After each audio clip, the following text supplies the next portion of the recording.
The egg is warm. Not the warmth of sunlight, though the sun has been generous today. It is something deeper than that, something that comes from within the shell itself, a slow, steady pulse of heat that has been building for weeks in the soft dark of a nest pressed into the earth at the edge of a clearing, where the ferns grow tall and the air moves in long, unhurried currents through the tops of the trees. You're very small. You do not know yet what small means or what warmth means, or what the slow tapping sensation against the inside of the shell means. You only know it, the way you know the rhythm of your own heartbeat, the way you know the faint vibration of sound from outside, a low distant rumbling that travels through the earth and into the shell, and into you like a lullaby you did not ask for but cannot imagine living without. The shell is the whole world, and then, one morning that you will not remember but your body will carry forever, it is not. A crack, then light, then everything. This is a story about a journey so small it would be invisible from above, a story that takes place across a landscape so enormous it would dwarf every city ever built on this earth. It is a story about a Jurassic morning, about the first hours of a life that begins in darkness and reaches instinctively towards something it cannot yet name. Settle in now.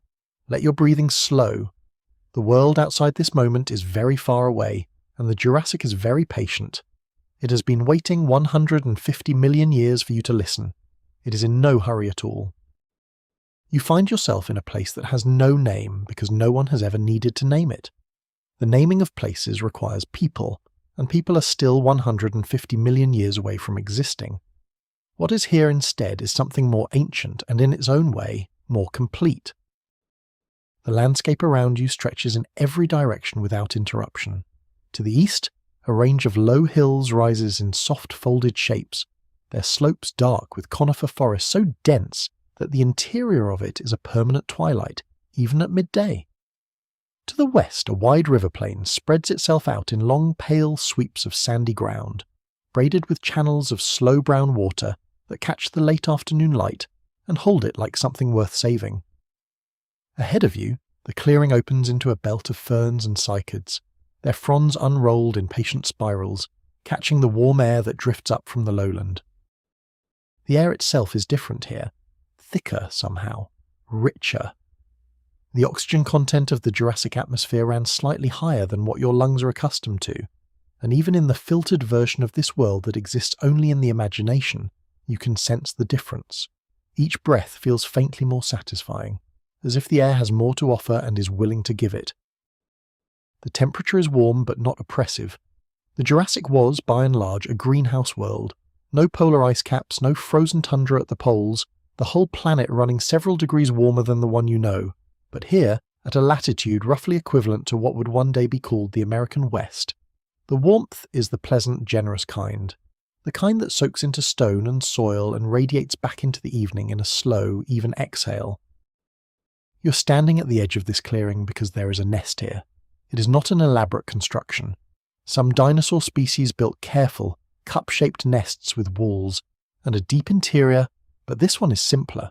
It is a low mound of soil scraped into a rough circle, about 1.5 meters across, the centre slightly compressed, the edges blurred by weeks of the mother's weight settling and rising and settling again. Around the perimeter, a few dead leaves have gathered in the gaps, blown in by wind and left there without ceremony. In the centre of the nest, arranged in what appears to be a loose, deliberate cluster, but is in fact the result of careful turning and returning over many weeks, there are the eggs. Some are intact, one is not. From the one that is not, a small and very new creature has begun the work of emerging. If you enjoy listening to sleepy prehistoric dinosaur stories like this, subscribe. I post stories like this weekly. You lower yourself slowly to the ground at the edge of the clearing, far enough away not to disturb anything, close enough to watch. The ferns around you are soft with late light. The air smells of warm earth and something green and faintly resinous from the conifers at your back. Somewhere in the distance, a low, rhythmic sound moves through the ground, a vibration rather than a sound, felt in the bones of your legs before it reaches your ears. You're in the Jurassic. You're exactly where you need to be, and the story is just beginning. Let your shoulders fall. Let your hands rest where they are. There is nothing to do here but witness, and witnessing is the easiest thing in the world. The process of hatching is slower than most people imagine. It is not a single dramatic crack, a sudden burst of life erupting into the world all at once. It begins days before the shell actually opens, with a series of internal adjustments so subtle that even a very attentive observer would miss them. Deep inside the egg, the embryo has been shifting for the past 48 hours. The yolk that sustained it through its long weeks of development has been almost entirely absorbed, drawn in through the umbilical sac and converted into the first private reserves of energy the animal will ever own.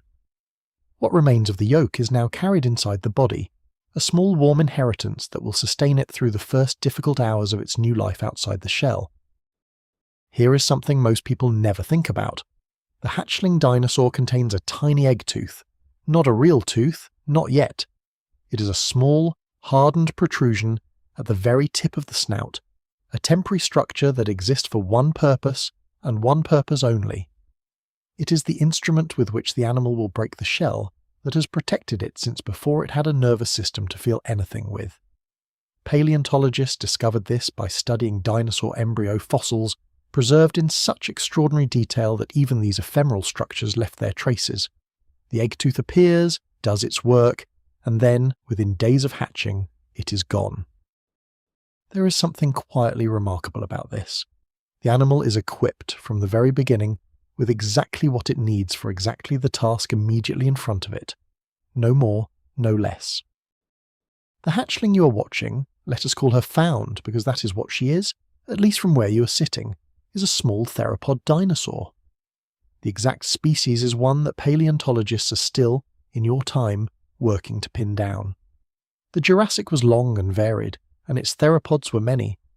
What you can see, even through the dimming light of the late afternoon, is that she is compact and purposeful. Her legs, not yet fully coordinated, are already tucked under her body in the way that will eventually carry her across the landscape at speeds that would leave you gasping. Her hands, for lack of a better word, end in small curved claws that are already finding and gripping the inner surface of the shell. She's pushing from inside. This is called pipping, and it is hard work. The shell of a dinosaur egg was not thin and fragile the way we sometimes assume.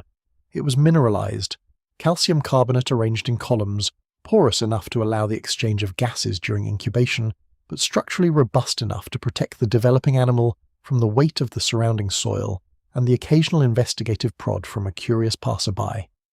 Breaking through it requires sustained effort, and found is sustaining that effort now in the slow, methodical way of a creature that has never done anything before, but somehow knows how. One of the more extraordinary facts about dinosaur eggs is that different species could produce shells of very different architecture. Some species laid eggs with finely textured surfaces. Others produced eggs with a smoother, more polished exterior. Some eggs had elaborate pore structures that looked, under a microscope, like tiny flower arrangements. The eggs of the sauropods, those enormous, long-necked plant eaters that are perhaps the most iconic dinosaurs of the Jurassic and were roughly spherical, and sometimes left their impressions in the surrounding mud in such density that scientists have described the nesting sites as looking like enormous cobblestone paths. Hundreds of eggs, thousands of years of nesting, all compressed into a single layer of ancient rock. Found's egg is more modest. It is oblong, about 20 centimeters at its longest. Its surface faintly textured with tiny pores that allowed the egg to breathe during incubation. It has been lying in the center of this nest for just under 8 weeks, which is slightly on the shorter side for theropods of this size. The nest's orientation, placed at the southern edge of the clearing where it received the most consistent warmth through the late morning hours, may have contributed to the slightly accelerated timeline. You watch and you breathe, and the clearing is quiet around you, except for the steady sound of the wind in the conifers and the occasional distant call of something you cannot identify. It is a sound like a low, long note on an instrument that no longer exists, drawn out and then releasing, drawn out and then releasing as regular as breath. The crack in Found's egg is now visible. It begins at the blunt end, where the air pocket inside the egg has been expanding as she breathes it down, and it runs in a slightly zigzagging line toward the equator of the shell. There is nothing catastrophic about it. It is more like the first opening of something that has been closed for a long time. A door, a window, a book that has been sitting on a shelf for years, waiting. Here is a fact that paleontologists are still piecing together. The actual vocalizations of dinosaurs remain almost entirely unknown to science. We know, from studying their closest living relatives, birds and crocodilians, that many species were almost certainly capable of producing sound. Crocodilian hatchlings call to their mothers from inside the egg, and their mothers respond. Many bird species do the same.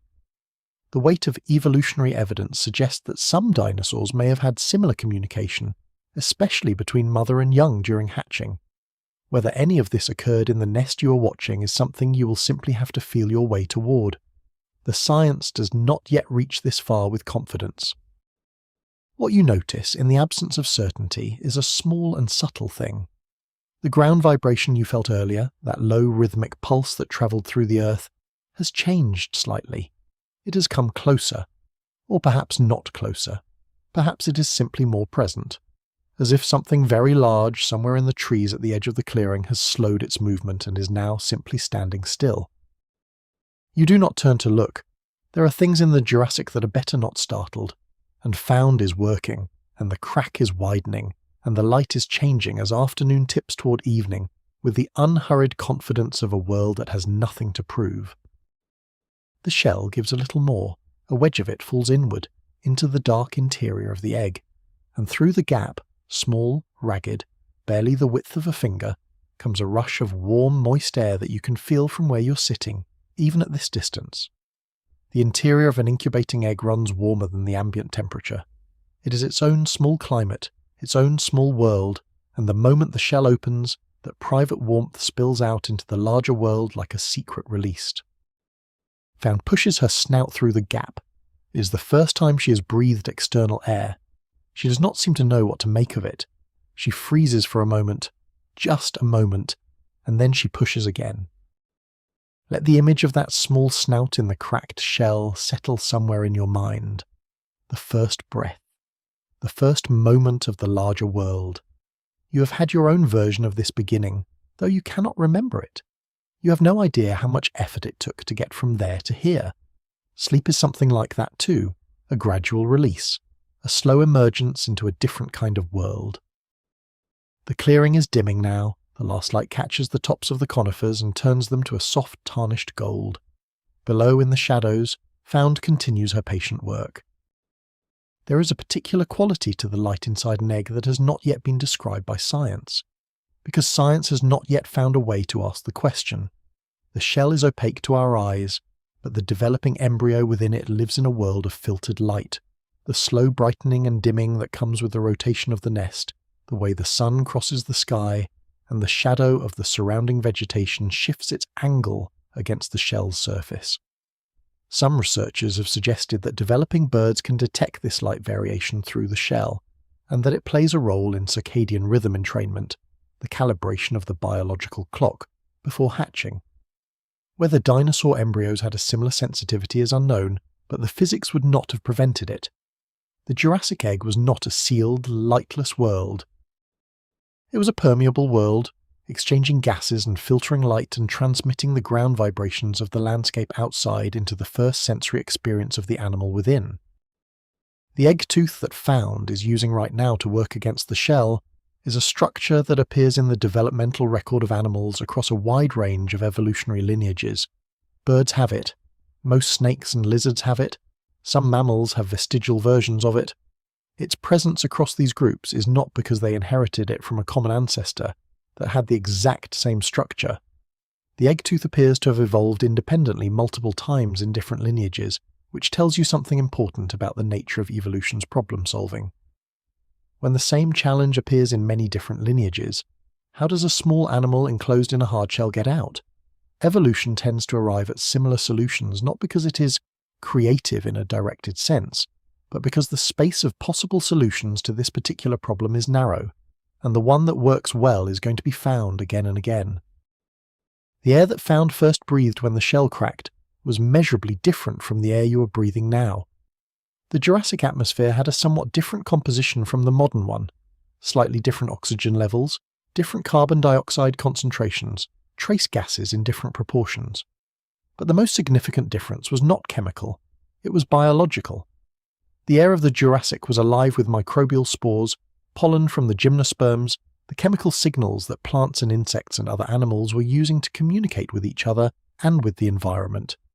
Every breath in the Jurassic was a breath of an atmosphere that had been saturated with the metabolic products of hundreds of millions of years of life working on the planet. This was not pollution. It was richness. It was the air that a world fully occupied by living things produces, and it was the first thing Found ever tasted. By the time Found has fully freed herself from the shell, the light has shifted to that particular quality that belongs only to the last hour before true dark. It is not quite golden anymore. It is softer than that, a diffuse, warm grey that makes everything in the clearing look as if it has been seen through very still water. The ferns glow faintly at their edges. The soil of the nest is a deep, rich brown that seems to hold whatever light is left and give it back slowly. Found is small, much smaller than you might expect if your mental image of dinosaurs comes primarily from museum reconstructions of adult animals. She fits approximately in the palm of a human hand, though of course there are no human palms in this world and will not be for an unimaginable length of time. Her body is wet from the fluid inside the egg, and she's working to dry in the warm evening air with the passive, purposeful patience of a creature that trusts the world to do what is necessary without being asked. Her eyes are large relative to her head, a common feature among young animals of many species, the proportions of a face that has not yet grown into itself. They are amber-coloured, with a vertical pupil that will narrow in bright light and expand in the dim evening to let in every available photon. She can see you. She's looking at you now, though the concept of you, as distinct from any other large thing at the edge of her world, does not yet exist in any meaningful way for her. You're a shape, a warm shape, something large and still that has not moved toward her. This is, for the moment, information enough. One of the most remarkable and least discussed facts about dinosaur hatchlings is how developmentally variable they were across different species. Some dinosaur young were what biologists call precocial, born fully capable of walking, running, feeding themselves and fleeing predators almost immediately after hatching. Modern examples of this life strategy include deer, wildebeest, and many species of shorebird, whose young are moving within minutes of birth. Other dinosaur young appear to have been altricial, helpless at birth, requiring extended parental care, growing slowly in the relative safety of the nest. This is the life strategy of most modern songbirds, whose hatchlings are blind, featherless, and completely dependent on their parents for weeks. Found appears to be somewhere between these two extremes. She is not helpless. Her legs are already coordinating with increasing confidence. She has taken 3 separate steps in the past few minutes, each one more deliberate than the last, as if her nervous system is uploading an instruction set it received some time ago, and is only now finding the hardware ready to run it. But she's not yet ready for the wider world. Something in her behaviour, a hesitation at the edge of the nest, a return always to the centre, a stillness that feels less like rest and more like waiting, suggests that she is oriented around this place for reasons she cannot articulate, but follows without question. She is waiting for her mother.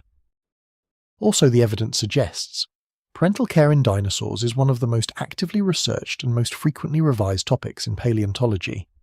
For decades after the first dinosaur fossils were described in the 19th century, the dominant assumption was that dinosaurs were essentially reptile-brained in their parenting behaviour. They laid eggs and walked away, leaving the young to fend for themselves in the way that most modern reptiles do. This assumption was overturned dramatically in the 1970s and 1980s, beginning with a series of discoveries in Montana that changed everything. A paleontologist named John Horner, working in the Badlands of that state, found something no one had seen before: dinosaur nesting colonies. Multiple nests of a plant-eating dinosaur later named Maiasaura, which means beautifully good mother lizard, arranged in close proximity to one another. And in those nests, the bones of hatchlings that were too small to have travelled far mixed with the bones of juveniles significantly larger, all in a nest that showed evidence of long occupation. The nests were used repeatedly, season after season. The young were fed there, sheltered there, cared for there. The Jurassic predates Maiasaura by many millions of years, but the principle had been established. Many dinosaurs were attentive parents. Many young dinosaurs spent their earliest days not alone in the world, but under the warm, watchful presence of adults whose size and experience and ferocity offered a kind of protection that nothing else in the Jurassic could match. Found's mother is somewhere close. You're increasingly certain of this. The vibration in the ground has shifted again, not closer, but present in a new direction, from the left now rather than from behind, as if something large has moved around the edge of the clearing without crossing into it. This is itself a piece of information about what Found's mother is, an animal that moves through the Jurassic without announcing itself, that positions itself relative to a nest without disturbing the air or the ferns or the silence of the clearing. This is not a clumsy animal. This is a careful one, a predator's patience applied to something entirely unlike predation. Found has found the edge of her shell and is investigating it with her snout. This is not purposeless behaviour. The eggshell contains calcium. Small theropods have been observed in the fossil record to return to the shell fragments after hatching and consume portions of them. A rapid first infusion of the minerals that bone growth will require in enormous quantities over the coming months. Whether Found is doing this consciously, in any sense of that word, is not a useful question. She is doing it. Her body knows what it needs. Here is another quiet fact from the fossil record. Some of the most well-preserved dinosaur nests have been found not in remote badlands but in ordinary places. Road cuts, building foundations, erosion-exposed hillsides. The record of ancient life hides in plain sight, compressed into rock that roads pass over every day. In China, a country that has produced some of the most extraordinary dinosaur discoveries of the past 30 years, several major nest sites were found by construction workers during the expansion of infrastructure in rapidly developing regions. The fossils were there all along. They simply needed the right angle of light, the right falling away of surface material, the right set of eyes to pass by at the right moment. The world is full of found moments, things waiting to be found. She has moved to the centre of the nest again, curled herself into a loose shape that fits naturally into the depression left by weeks of incubation, and she has closed her eyes. This is not the sleep of exhaustion, though she has done genuine work today. It is the rest of a nervous system that is processing more new information than it has ever had to handle before. Smell, sound, temperature, air pressure, light quality, all of it is arriving for the first time, and the animal's brain is doing what brains do. It is filing, sorting, building a model of the world from the raw material of experience. You watch her breathe. Her sides rise and fall with a rhythm that is slower than you expect, more even. Whatever she is doing in this first rest, she is doing it thoroughly. The clearing has gone fully dark now, except where the moon, which was larger in the Jurassic slightly, its orbit closer to the Earth than it is today, is beginning to lay a pale wash of silver across the tops of the ferns. The night sounds have arrived. Something insects or insect-like clicks and rasps in the undergrowth to your right. Far away, in the direction of the river, a long resonant call rises and then stops, mid-phrase, as if the animal thought better of it. You are comfortable where you are. There is nothing required of you here except attention, and attention is easy when the world is this still. If you are already beginning to drift, let yourself go gently. The story will still be here when you return to it, or it will carry you somewhere else entirely, and that is equally good. The second thing Found learned on her first day, after the existence of the larger world, which she learned from the crack in the shell, was temperature. Not warmth and cold as abstract concepts, but as physical states of her own body. Inside the egg, the temperature was controlled by the nest environment, which was controlled by the mother, which was controlled by the sun and the soil and the accumulated warmth of the afternoon. Outside the egg, temperature was subject to the air and to the direct contact of the soil, and to the small fluctuations that came with each passing cloud and each shift in the wind. The hatchling's body had its own thermoregulatory capacity, small but real. But this first day was the first test of that capacity in the open. She managed. Of course she managed. She had been built to manage it. One of the less discussed but genuinely remarkable facts about dinosaur nest site selection is the evidence for tradition, for the same nesting locations being used by the same species over multiple generations. In colonial nesting sites, particularly those of some ornithopod dinosaurs like the hadrosaurs, The same geographic location was used year after year. The evidence compressed into the rock as layer upon layer of nests, each layer representing a nesting season separated from the next by the accumulation of normal sediment. The nesting site was a resource that was passed on not through explicit teaching, but through the behavioural tendency of individuals to return to the place where they themselves were raised, a tendency documented in many modern bird and reptile species. Found's nest may be such a place. The clearing may have been used for nesting before Found's mother used it. It may be used after. The clearing is a fixture of the Jurassic landscape the way certain places become fixtures, not because of anything dramatic about the place, but because it works. It is sheltered enough, exposed enough to sun, positioned correctly relative to the forest and the river, and this combination of qualities is not common in the landscape. When you find it, you return to it.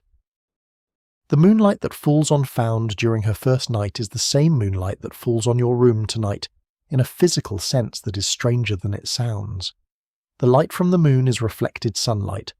Photons emitted by the sun that have travelled to the moon, reflected from the lunar surface, and travelled to the Earth, where they have been available to illuminate every surface that has faced the moon since the moon and the sun existed. The photons that land on Found on her first night have not travelled here from the past. Light does not store itself that way. But the source of those photons, the sun, has been producing them continuously for 4.5 billion years, and the arrangement that produces moonlight has been in operation since the moon formed shortly after the Earth. The moonlight on Found and the moonlight on you come from the same source, operating by the same mechanism in the same basic configuration. There is something in this that is, if you let it be, quietly wonderful. If you're drifting now, let yourself go. Subscribe so the next story is waiting when you return. Sleep well. She arrives without drama. One moment the clearing is empty except for the nest and Found curled at its centre and you sitting quiet at the edge of the ferns. The next moment there is a shape at the tree line, not visible so much as sensed, the way a large thing makes itself known not by moving but by displacing the air around it, pressing the night into a new configuration. Found is on her feet before you have finished processing what you are seeing. Whatever signal her nervous system received, a shift in air pressure, a familiar vibration in the ground, a scent carried by the evening wind, it was enough. She's upright and oriented toward the tree line with the focused precision of an animal that has been designed by 50 million years of evolution to be very good at paying attention. The mother steps into the moonlight. She is significantly larger than her hatchling. This is worth sitting with for a moment. The size differential between a newborn theropod and its mother was, in many species, enormous. In some cases the hatchling was 1/10 or 1/100th of the adult's eventual body mass. This meant that the young animal was sharing the world with adults of its own species who were, relative to it, the size of small buildings. The relationship between parent and hatchling in such a context required an extraordinary degree of behavioural calibration on the mother's part, a constant awareness of where the small, fragile thing was, and an equally constant adjustment of movement and force to avoid the catastrophic accident of simply not noticing it underfoot. Found's mother is moving with that calibrated awareness now. She is not rushing across the clearing to the nest. She is approaching slowly, each step placed with deliberate care, her head low, her eyes on the nest and on the small animal standing upright at its centre. There is something in this slow approach that is almost tender, not in the human sense, not with the weight of feeling that word carries in your world, but in a purely functional sense. This is an animal that is choosing at every step to be smaller and slower and less than it could be, in order to be near something very small and very new. Here is a fact that is easy to overlook when thinking about dinosaur parenting. The mother's presence at the nest was not always a guarantee of safety. The Jurassic was a world of competing pressures, and a nesting theropod was also a feeding opportunity for any predator large enough to be willing to accept the risk.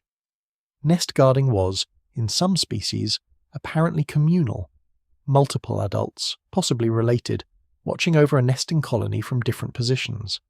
In others, it appears to have been solitary, with the mother bearing the full weight of defence alone. The physical evidence for this comes from fossilised nests in which adult bones have been found, alongside those of eggs and hatchlings, suggesting that adults remained at the nest even unto death. Or one extraordinary find, a theropod later nicknamed the brooding dinosaur, was preserved in a position almost identical to that of a modern bird incubating eggs, wings spread, body settled over the nest, head lowered. Even in death in the posture of protection, Found's mother has reached the nest edge. She lowers her head all the way to Found's level, and for a moment they are very close, the enormous animal and the tiny one both still, both looking. Found makes a sound. It is not a sound you can describe with any real accuracy because nothing in your experience quite matches it. It is somewhere between a chirp and a click, very soft, with a quality to it that your brain registers as a question, even though it is not a question in any linguistic sense. It is an inquiry of the body, an orientation signal, a small creature telling a large one, here I am, here. The mother responds. Her sound is lower, slower, a long exhale that includes a slight vibration at the very bottom of it that you feel more than hear. And Found's posture changes, a release of something, a settling, a shift from alertness to the kind of ease that comes from the arrival of something that was awaited and has now arrived. You breathe out slowly. You did not realize how much you had been holding in. The mother settles beside the nest, not in it, which would risk the other eggs that have not yet hatched, but beside it, her body arranged in a curve that encompasses the nest on one side. Found moves to the space beside her mother's flank, finds it warm, and presses against it. The large body radiates heat the way sun-warmed stone does, a stored, steady warmth that asks nothing and gives everything. Here is something the fossil record suggests about theropod mothers specifically. They may have brooded their eggs in a way that was more bird-like than reptile-like. Modern crocodilians guard their eggs, but do not incubate them with body heat.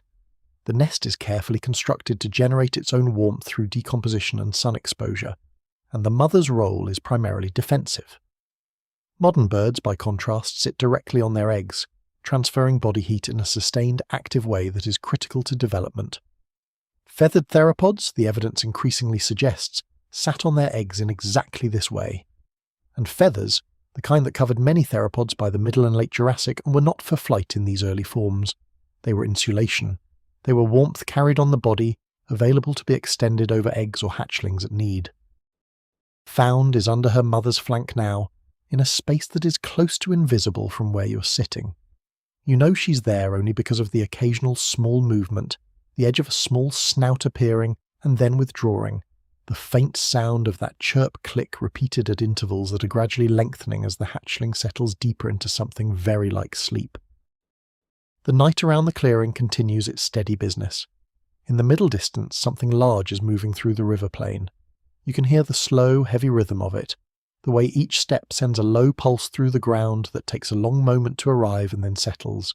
It is not coming toward the clearing, it is going somewhere else, toward water probably, toward the cooling mud of a river margin where enormous bodies seek relief from the day's heat. The Jurassic night was not silent, but some of its sounds were the sounds of large, unhurried movements, the world going about its business without urgency. The mother has raised her head and is watching the direction of that distant sound. Her stillness is absolute, not the stillness of an animal that has decided there is no danger, but the stillness of one that is still deciding. Predators know other predators. The calculus of a Jurassic night was always this: the weighing of approach against withdrawal, the assessment of size and direction, and intent from the limited information available. Then, slowly, she lowers her head again. The assessment has been made. The other sound is receding. The night is settling into its second, deeper quiet, the one that comes after the first movement of the darkness, when everything finds where it is going to be until morning. You let your eyes close for a moment, just to rest them. The moonlight is still there when you open them again. The clearing is still there. Found and her mother are still in their warm, close arrangement at the nest's edge, and the other eggs are still intact and waiting in the centre of the depression that has held them for 8 weeks and will hold them a little while longer. You've been here long enough that the sounds of this world have begun to feel ordinary. The click and rasp of the insects, the far water sound, the slow rhythmic breathing of the large animal at the nest. These things have organised themselves into something like a background, and the background of a world is the beginning of the feeling of home. Let that feeling settle around you now. You're somewhere very old and very quiet. You're being held by the same darkness that held Found on her first night, and it is a generous darkness, patient and warm. The behavioural signals that Found's mother used to communicate with her hatchlings are a topic of genuine scientific interest, and the evidence for them comes from unexpected directions. Modern crocodilians, the archosaurs most closely related to dinosaurs, use a rich repertoire of vocalizations and postural signals in their interactions with young. Female Nile crocodiles have been observed to respond to the calls of their hatchlings from inside the egg, altering their behaviour in the days before hatching in response to acoustic signals from the developing embryos. The mother's approach to the hatching eggs, the way she uses her jaws to assist struggling hatchlings in escaping the shell, the precise nature of the calls that pass between them, these are behaviours of considerable sophistication in an animal whose cognitive architecture we might underestimate given the length of the evolutionary gap between them and us. There is a reason the mother positions herself between the nest and the forest edge, and it is a reason that requires no planning in the conscious sense. It is simply the expression of a behavioural architecture that has been shaped by millions of years of selection in environments where predators approached from cover and where the nest was most vulnerable from the direction of the greatest concealment. An animal that positioned itself between the nest and the most likely approach route of a predator left more offspring than one that did not. This is the mechanism of evolution applied to parenting, and its result, in the Jurassic, is a mother who stands where she stands without knowing why she stands there and is, precisely because she does not need to reason about it, entirely reliable. The sound of Found's chirp-click communication with her mother is one of the things that binds this story to your own. Vocalizations that pass between parent and young, that particular quality of call and response, the checking in, the acknowledgement, the simple communication of presence and well-being between two beings whose relationship is one of total dependency on one side and total commitment on the other. This is a pattern so ancient in the animal world that it predates mammals, predates birds, predates dinosaurs in their familiar forms. It is one of the oldest things that complex life does. When you respond to a sound in the night with your own checking in, when you orient toward the sounds of those you are responsible for or those who are responsible for you, you are participating in something that Found participated in on her first night, and that the ancestors of Found participated in before her, going back to a time that makes the Jurassic seem recent. Dawn in the Jurassic does not arrive the way you might expect. It does not announce itself. There is no single moment when dark becomes light. Instead, the darkness simply becomes less of itself, degree by degree, over the course of perhaps an hour, a gradient so gentle that the eye cannot catch it in the act. The first sign of it is not visual at all. It is sound. The night sounds shift. The insects that called in the hours of deep dark begin to fall quiet, one by one, as if each is getting some private signal that the window of its activity is closing. Into the space they leave, other sounds begin to arrive. The first tentative calls of animals that belong to the morning, that have been waiting in silence for the balance to tip just enough in the light's favour to make them willing to move. You became aware of the morning before you could see it. This is how mornings work here. The body knows before the eyes do. Found is awake. She's been awake for some time, you think, though her waking was quiet. A slow uncurling from beside her mother's flank, a stretch of those small back legs that involved a remarkable degree of extension for such a compact body, and then a careful investigation of the area immediately surrounding the nest. She has not gone far. The clearing edge is still 5 or 6 meters away in any direction, and she has not approached it. But she has covered the territory between the nest and the edge of the ferns in a rough circuit, nose close to the ground, processing information with an efficiency that is striking to watch. What is she smelling? The scent landscape of the Jurassic was as complex and layered as the visual one, and in many ways more informative. Smell travels through time. A predator that passed through a clearing an hour ago leaves olfactory traces that persist long after it has gone, warnings written in chemistry that any animal with sufficient sensitivity can read. The soil itself carries information. Moisture levels, soil chemistry, the traces of plant decay, the spores of fungi that grew overnight in the dampness left by morning dew. Here is something that surprises most people when they first encounter it. The Jurassic world had no flowering plants. None. The angiosperms, the vast, diverse group that includes everything from oak trees to dandelions to roses to wheat, had not yet evolved. They would not arrive on the scene until the Cretaceous period, tens of millions of years later. What the Jurassic had instead was a world of gymnosperms, plants that reproduce via exposed seeds rather than enclosed flowers, conifers of many varieties, cycads with their palm-like crowns and ancient symmetry, ginkgos whose fan-shaped leaves were so stable a design that their living descendants are sometimes called living fossils, their forms essentially unchanged across 200 million years. Ferns, which are among the oldest of vascular plants, carpeted the ground and the shaded slopes of every valley where moisture was sufficient. The result was a world that was undeniably lush. Jurassic landscapes were not bare or desert-like, but visually very different from anything you know. No meadows in the sense you understand the word, no flowering hedgerows, no autumn leaves in their familiar reds and yellows, because the chemistry that produces those autumn colours is largely a function of plant adaptations that had not yet evolved. The Jurassic palette was dominated by greens and the dark blue-green of conifer needles and the faded gold of dry cycad fronds and the pale silver-grey of bare rock faces in the sun. Beautiful, utterly strange. Found is navigating this world with the careful attention of a first-time visitor who knows, at a level below language, that care is required. She has stopped at the edge of the shadow cast by the nearest fern cluster. She's still there, not because she's afraid, or not only because of that, but because she's reading the light. What the light means here, in this particular clearing, at this particular angle of morning arrival, is information she's collecting with the same seriousness that she applied to the ground-level sense. The world is telling her things. She is listening. Her mother, behind her, has moved. This is the first time since last night that the mother has done something more than minor adjustment. She has stood up fully, stretched in a sequence of movements that begin at the neck and travel backward through the body in a slow wave, and then she has lowered her head to the nest and has begun, with extraordinary gentleness, to do something to the remaining eggs. She is turning them. This is a recognized behavior in many egg-laying animals. Eggs benefit from being turned periodically during incubation. It prevents the developing embryo from adhering to the inner membrane of the shell, and it distributes heat more evenly through the egg's interior. Modern crocodilians do this. Modern birds do this in their minds, even though their brooding position does much of the work passively. The evidence suggests that many nesting dinosaurs did this too. There are still 3 eggs in the nest that have not yet opened. Each is about the same size as the one Found emerged from.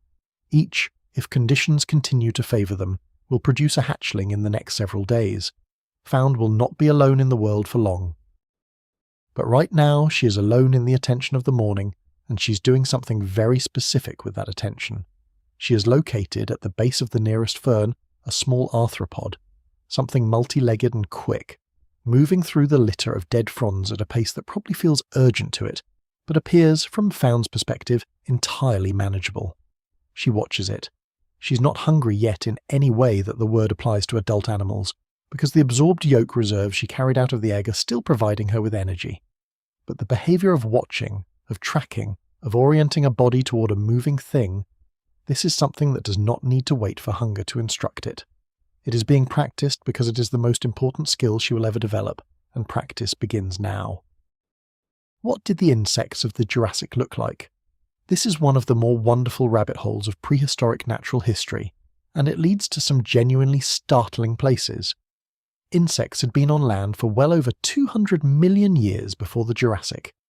Many of the groups familiar to us today were already present: beetles, flies, cockroaches, dragonflies. But the Jurassic also harboured insects with no close modern analogues. Giant crane flies whose legs spanned more than 20 centimetres. Insects that fed on the pollen of gymnosperm plants in mutually beneficial relationships that predate the famous flower-pollinator partnerships by tens of millions of years. Insects so well preserved in Jurassic amber, fossilised tree resin, that scientists can examine their wing venation, their mouth parts, sometimes even the contents of their gut under a microscope. The arthropod that Found is watching is almost certainly not one of the dramatic giants. Those tended to be rarer, and the clearing is ordinary ground, the kind of place that ordinary small creatures inhabit in large invisible numbers. This one is small, dark, quick, and it is moving away from Found now, disappearing into a gap between two rocks at the fern's base. Found watches the gap for a moment after it has gone, the way a very young animal will, as if the thing might return on request. Then she turns back toward the nest. The morning is well underway now. The light has committed itself to the full Jurassic morning, bright, clean, coming from a sky that is deeply blue in its centre, and a warm, pale gold along the line of the horizon where the atmosphere is thickest. The air has warmed. The smell of the cycads is stronger in the heat, a faintly sweet, resinous smell that is nothing like any flower scent you know, but is its own kind of perfume. The mother has settled back down beside the nest. Found has returned to the nest's warmth, not to sleep. She's very much awake, her head up, tracking everything. But to be near the centre of things, this is still her whole world. The diameter of her experience from edge to edge is perhaps 10 metres, but within those 10 metres there is more information arriving per minute than most creatures will ever have to handle. She is managing it. She is doing what life does at the beginning of itself, which is exactly what it needs to do, and nothing more. You watch, and the morning continues, and there is no urgency to any of it. The gymnosperm forests of the Jurassic were not simply the predecessors of modern forests.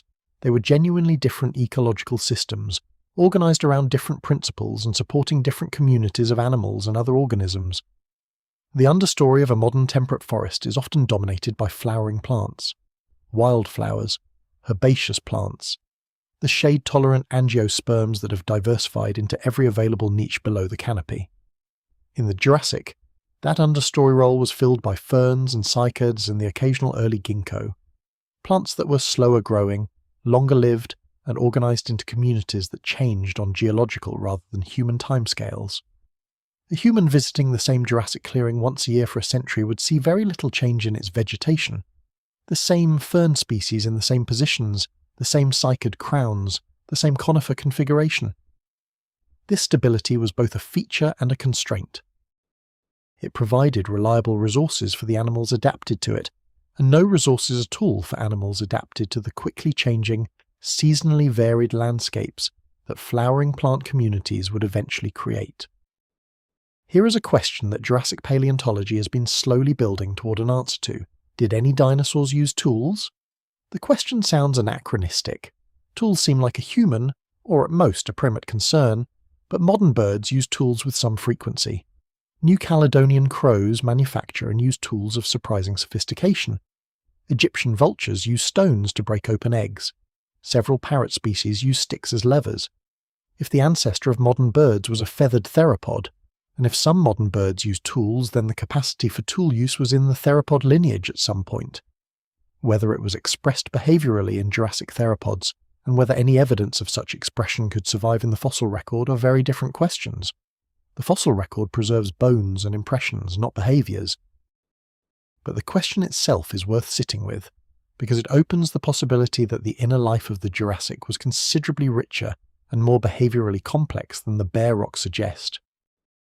The cycads that ring the clearing deserve a moment of attention, because they are among the most ancient plants you will encounter anywhere on Earth. The cycad lineage extends back to the Permian period, before the dinosaurs, before most of the animal groups you know, close to the worst mass extinction the planet has ever experienced. Cycads survived that extinction, and they survived the end Cretaceous extinction, and they survive today, though in reduced numbers compared to their Jurassic peak, when they were among the most abundant plants on the planet. The cycad you're looking at right now, its crown of stiff pinnate leaves, its thick central trunk swollen with the stored water and carbohydrates that help it survive dry seasons, is not just similar to its modern descendants. It is essentially the same plant. The body plan has not changed in a meaningful way. It found its solution to the problem of being a plant, and it stayed there, stable, patient, ancient in a way that the word ancient cannot fully contain. By mid-morning of Found's second day, the clearing has become a place you know well enough to have opinions about. You know where the shadow falls at this hour, a long cool stripe running from the tallest of the conifers at the eastern edge, pointing west like an arrow across the soil. You know the particular sound the breeze makes when it moves through the specific configuration of fronds and needles at the northern edge, a soft, layered sound that is different from the sound it makes everywhere else. You know the spot at the nest's edge where the ground is slightly softer from yesterday's dew, and where a small depression has filled with just enough moisture to catch the light and hold it like a mirror. These are the kinds of things you notice when you have been still in one place long enough. This is one of the gifts of the Jurassic, as a subject for long, slow attention. There is so much that rewards stillness. The world here does not move at the pace of things that need to get somewhere by a certain time. It moves at its own pace, which is mostly slower than you expect and occasionally faster than you can track. Found has begun, in small increments, to expand the radius of her investigations. This morning she went as far as the shadow line, the long cool stripe from the eastern conifers, and stood there for a while at the boundary between warm sunlit soil and cool shade with one foot on each side as if testing a theory. Then she came back. Then she went again a little farther and came back again. This is how the edges of the known world expand, for young animals and perhaps for everything, in repeated approaches, each one slightly bolder than the last, each retreat slightly less urgent. The second hatchling arrived this morning. It was a quieter hatching than Found's, perhaps because the second hatchling had been listening to Found's effort and had some template to work from, or perhaps simply because this particular egg's shell was marginally thinner, or because the developing animal inside had positioned itself more favourably. Whatever the reason, the emergence was swift by comparison, a series of strong pushes against the blunt end of the egg, a widening crack, and then a small, wet, dark-eyed face appearing in the gap with an expression that, if you were to interpret it in human terms, would be one of mild but resolute determination. Found noticed. She approached the hatching egg and stood beside it at a distance of about 40 centimetres, watching the process with what appeared to be considerable interest. Whether this was recognition, a sense that what was happening was related to what had happened to her, or simply the tracking behaviour of an alert young predator that had learned, in the past 18 hours, that things that move are worth investigating, is an open question. Either way, she was present for the arrival of her sibling, and the sibling once emerged and oriented, found already there and seemed to find this unremarkable. The two of them are now resting in the nest together, their small bodies in loose contact, sharing warmth in the efficient and unsentimental way of young animals that have not yet developed the social complexities that will come later. They are not bonded to each other in any conscious way, but they are together, and together is warmer than apart, and warmth is always worth something. Here is a fact about the Jurassic that most people find genuinely surprising. Some of the most important Jurassic fossil sites in North America, places that have yielded thousands of individual bones representing dozens of different species, were found not in remote wilderness, but in places that had long been inhabited by local human communities, who sometimes used the bones for other purposes before scientists arrived to document them. In Wyoming and Colorado, in the rock formations known as the Morrison Formation, indigenous peoples had encountered these enormous bones for generations. In some cases, the bones had been incorporated into local traditions and naming practices for the landscape. The scientific excavation of these sites, beginning in earnest in the late 19th century, was built on top of a prior human relationship with the bones that often went unacknowledged in the scientific literature for more than a century. The Morrison Formation itself is extraordinary, a layer of sedimentary rock laid down across the American West during the late Jurassic that stretches across parts of what is now Montana, Wyoming, Colorado, Utah, New Mexico, and beyond. Within it, paleontologists have found the remains of Allosaurus, Brachiosaurus, Stegosaurus, Diplodocus, Camarasaurus, and dozens of other species. It is one of the richest dinosaur fossil records on Earth, and it continues to yield new species with remarkable regularity.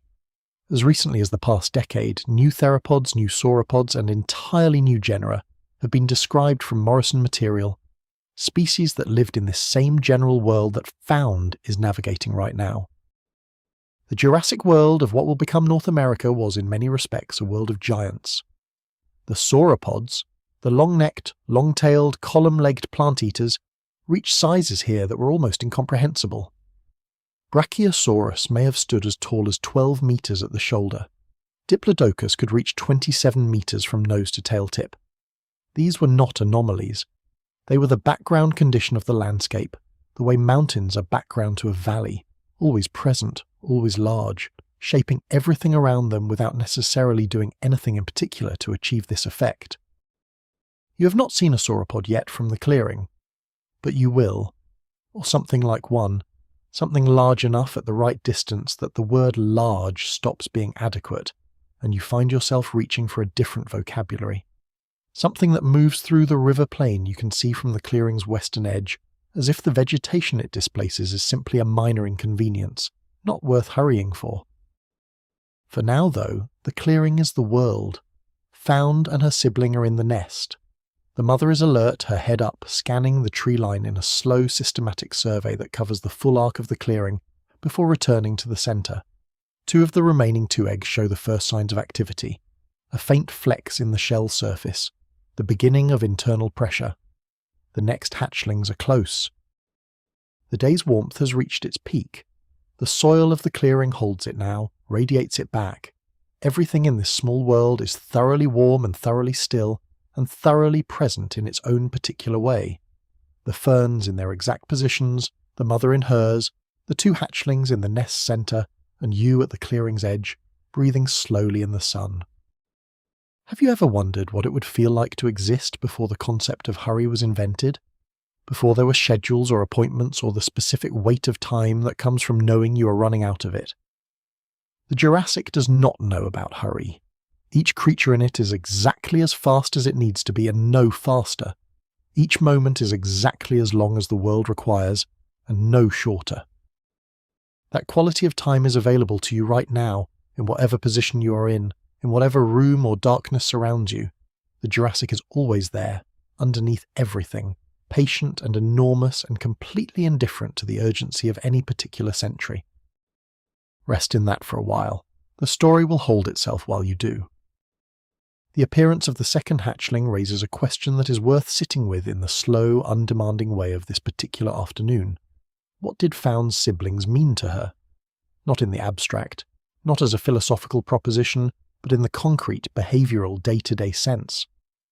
The research on sibling relationships in crocodilians, the closest living relatives of dinosaurs that actually raise their young together, suggests that hatchling groups maintain a social cohesion that goes beyond mere proximity. They orient toward each other, they respond to each other's distress calls, they aggregate in ways that provide mutual thermoregulatory benefit, beyond what simple proximity would account for. Whether this constitutes relationship in any meaningful sense is, again, a semantic question that depends on how demanding your definition of relationship is. But the functional equivalent of what relationship does, mutual orientation, shared resources, coordinated response to threat, appears to be present. Here is one of the most peculiar and least known facts about the late Jurassic of North America. It was apparently a world with substantial periodic drought. The Morrison Formation, that extraordinary late Jurassic rock record, includes sedimentary features associated with seasonal water stress. Features like carbonate nodules and red-coloured layers that form in seasonally dry soils, and the preserved traces of desiccation cracks in what were once mudflats that dried between flood events. The animals of the Morrison, the sauropods, the theropods, the ornithischians, were living in an environment with a genuine dry season, and the behaviours associated with finding and conserving water in such an environment were almost certainly a significant feature of their annual cycle. Seasonal migrations to permanent water sources, the exploitation of stored water in plant tissues, the behavioural patterns around water that any desert-adapted vertebrate in your world would recognise as familiar. The hatchlings in the nest, in their loose, unself-conscious proximity, are doing something that most of the animals of the Jurassic were doing most of the time, simply being together in a shared space, each following the quiet directives of its own body and nervous system, the result being not coordination in any planned sense, but a kind of harmony that emerges from the fact that all of them are subject to the same environmental conditions, and all of them have the same fundamental needs: warmth, food, safety, the absence of acute distress. These are not complex requirements. They are the requirements of life at its most basic expression, and they are being met right now in this clearing in the 4th week of the Jurassic afternoon, with a thoroughness that asks nothing and gives everything it is asked for. On Found's 3rd day, the world expands. Not dramatically, not in any way that announces itself, but the clearing, which has been the whole world for 3 days, reveals itself to be on the edge of something much larger, and the larger thing makes itself visible in a way that changes the scale of everything you thought you understood about the space you were in. It begins with a sound, not the low, ground vibration of the night predators, not the click and rasp of insects, but something deeper and more structural, a sound that seems to come not from a single point, but from multiple directions at once, as if the landscape itself has a resonance that is being activated by something very large moving within it. The river plain to the west. The sound is coming from the river plain to the west. You move, carefully and quietly, to the western edge of the clearing, where the ferns are thinner and the ground slopes gently downward toward the open plain. You part two fronds and look through, and what you see there takes a moment to fully arrive in your understanding. Sauropods. A group of them, you count 7 before you lose track, your eye unable to hold all the moving shapes at once, moving along the river margin in a loose, unhurried column. The nearest one is perhaps 200 meters away, which is close enough that you can see the individual details of it, the way its neck rises in a long, gentle curve from the shoulder, holding its enormous head at a height that places it well above the tallest conifer fronds nearby, the way its tail sweeps in a slow, counterbalancing arc behind it with each step, the way the ground responds to each footfall with a compression that is visible even at this distance, a slight sinking and settling of the soil around the enormous foot as it takes the weight of what stands on top of it. Here is a fact about sauropod necks that tends to produce a moment of quiet awe in people who encounter it. The largest sauropods had necks that were, by length alone, simply extraordinary. Diplodocus possessed a neck of approximately 6 to 7 meters, longer than most of the rooms you've ever been in, longer than a bus, longer than a reasonable person would design if given a choice. But what made these necks truly remarkable was not just their length, but their internal architecture. A sauropod neck was not solid bone. It was riddled with air sacs, hollow spaces connected to the lungs, in a system homologous to the air sac system found in modern birds. These pneumatized bones were lighter than solid bone by a substantial margin, which allowed the neck to be long without being impossibly heavy. Scientists have calculated that a neck of Diplodocus's length and composition, while still very heavy in absolute terms, was far lighter than the same length of neck would be if it were constructed of solid bone. This was not an accident. It was the solution to a structural engineering problem that evolution worked out over tens of millions of years, arriving at something that aerospace engineers, 200 million years later, would recognize as a sophisticated lightweight structural design. The sauropods at the river are feeding. Several have lowered their heads to the water's edge, drinking with a slow rhythmic motion. Others are browsing the vegetation along the margin. Not the low ferns, which would require uncomfortable bending, but the mid-height cycads and smaller conifers whose crowns are within easy reach of those long necks. Their feeding is unhurried and continuous, the kind of feeding that has to be unhurried because the sheer volume of plant material required to maintain a body of this size is staggering. Scientists have estimated that large sauropods may have needed to consume hundreds of kilograms of vegetation per day, not because they were inefficient, but simply because the energy requirements of that much body mass are that large, and plant matter, even in the Jurassic's abundant world, is not particularly energy dense. Something you might not expect. Sauropod teeth were not designed for grinding or chewing, they were designed for gathering and stripping. Many sauropods had peg-like teeth arranged at the front of their mouths, ideal for raking leaves and fronds from branches, but not for masticating them. The food went in whole, or in large chunks, and the actual digestion happened in the gut, a very long gut, housing large quantities of whatever microbial communities broke the plant material down into something the animal could absorb. Some researchers have suggested that sauropods may have swallowed stones, gastroliths, to help with this mechanical processing in the stomach, the way modern birds swallow grit. Whether this is true for all sauropod species is still debated.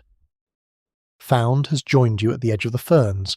Not literally, she has not followed you, but her attention has been drawn to the same source of sound and vibration, and she has moved to the western edge of the clearing on her own, and is standing there in the gap between two ferns, looking at the same scene you are looking at, processing it through entirely different mechanisms and arriving at entirely different conclusions. What does Found make of the sauropods? It is not possible to know in any precise way. but the behavioural evidence is interesting. She is alert. Her posture has a quality of focused attention that is different from the relaxed awareness she applies to insects or to the general business of the clearing. But she's not alarmed. There is no flight posture, no retreat toward the nest or toward her mother.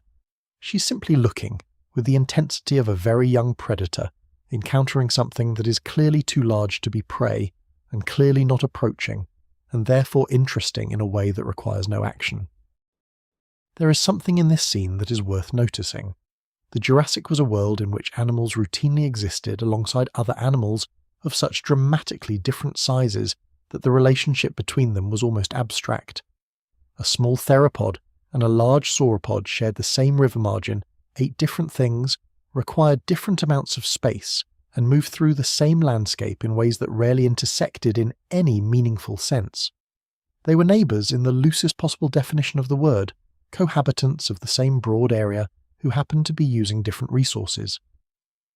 The predator-prey relationship that we sometimes assume defined all Jurassic interactions was actually one relationship among many, most of which was simply spatial proximity without direct engagement. The sauropod column is moving northward now, along the river margin, at a pace that is simultaneously slow and, by the time you calculate it, remarkably efficient. 7 enormous animals moving in loose synchrony, their footfalls regular as a slow drumbeat felt through the earth rather than heard through the air. The nearest one has turned its head and is looking in your direction, or in the direction of the clearing anyway. Whether it can distinguish you and found from the vegetation behind you at this distance is unlikely. What it is doing is probably the same thing found is doing, registering the presence of a change in the landscape's usual pattern, and deciding, without urgency, that it does not require attention. The moment holds. Sauropod and small theropod and you, all three looking toward the same space from different positions, all three arriving at the same conclusion. Then the sauropod's head swings back to the river margin, and the feeding continues, and Found takes one step backward into the fern shadow, and the column continues northward, and the clearing resettles into its usual morning quiet. The encounter lasted perhaps 4 minutes. It changed nothing in the world and everything in the sense of what the world is. You carry that spaciousness back with you as you return to your position at the clearing's edge. The knowledge that this small world of ferns and nest and one small hatchling, and then 2, exists within a much larger world of river plains and enormous animals and distances that stretch to the horizon in every direction. That the clearing is not the whole world, that it is one small place within an immensity. This is a useful thing to know sometimes when you're resting in a room with walls. The sauropod's brain was not large relative to its body. This is true, but it is also somewhat misleading as a statement about cognitive capacity, because the relationship between brain size and intelligence is not straightforward, and is even less straightforward across large evolutionary distances. What the sauropod brain was well designed for, given what we know from CT scans of well-preserved skulls, was the coordination of a very large body in space, a significant computational challenge. The inner ear of sauropods was oriented in a way consistent with a horizontal head posture during normal activity, which makes sense for an animal feeding from vegetation at its head's natural height. The visual system appears to have been oriented for lateral fields, rather than the forward-facing binocular vision of a predator. The olfactory regions appear to have been well developed. The brain, in short, was suited to the life the animal lived, finding vegetation, avoiding predators, navigating the landscape, coordinating with other members of a herd, and unsuited for the things it did not need to do. Here is something about sauropod social behaviour that has emerged gradually from careful study of trackways and bone beds. Many sauropod species appear to have moved in groups of mixed ages. Bone beds, deposits where multiple individuals of the same species died and were preserved together, include juveniles of various sizes alongside adults, suggesting that young animals remained with the adult herd rather than being segregated into age-separated groups. This has implications for how young sauropods learned. If juvenile sauropods travelled with adults, they would have had access to the adults' knowledge of the landscape, where the water was, which routes were safe at which seasons, how to navigate the specific challenges of the terrain. This is not the same as explicit teaching, but it is the transmission of knowledge through proximity and observation, which is a genuinely effective mechanism for the transfer of behavioural information between generations. Looking at the sauropods at the river from the clearing's western edge gives you a perspective on scale that is hard to find in any other way. Scale is not something you can fully appreciate from a photograph or a reconstruction in a museum, because those contexts have no reference object that your body can process as meaningful. Here, with the ferns at your hip and the conifers at their actual height, and the clearing behind you at its actual 30 meters across, the scale of the sauropods is available to you as a physical fact rather than an intellectual one. They are enormous, not dramatically enormous in the way of something surprising. They are enormous in the quiet, settled way of things that have always been exactly this size and do not need to announce it. The third and fourth hatchlings arrived on the afternoon of Found's third day, within a few hours of each other, in the way that clutches often hatch in proximity after being laid in proximity. The developmental timing of the embryos having been synchronized by the same nest conditions that governed all of them equally. Now there are 4 hatchlings in the nest. Found is the oldest by roughly 50 hours, which in the context of a Jurassic morning means she's considerably more capable than her youngest siblings, and considerably more aware of the world than the nest's newest arrivals who are still at the wet and blinking stage. She moves among them with a casual authority that is entirely unconscious, stepping around them when they are in her path, occasionally stopping to investigate them with a close approach that they receive without reaction, because they are too new to have developed reactions to anything yet. It is on this third afternoon that Found makes her first serious venture beyond the clearing.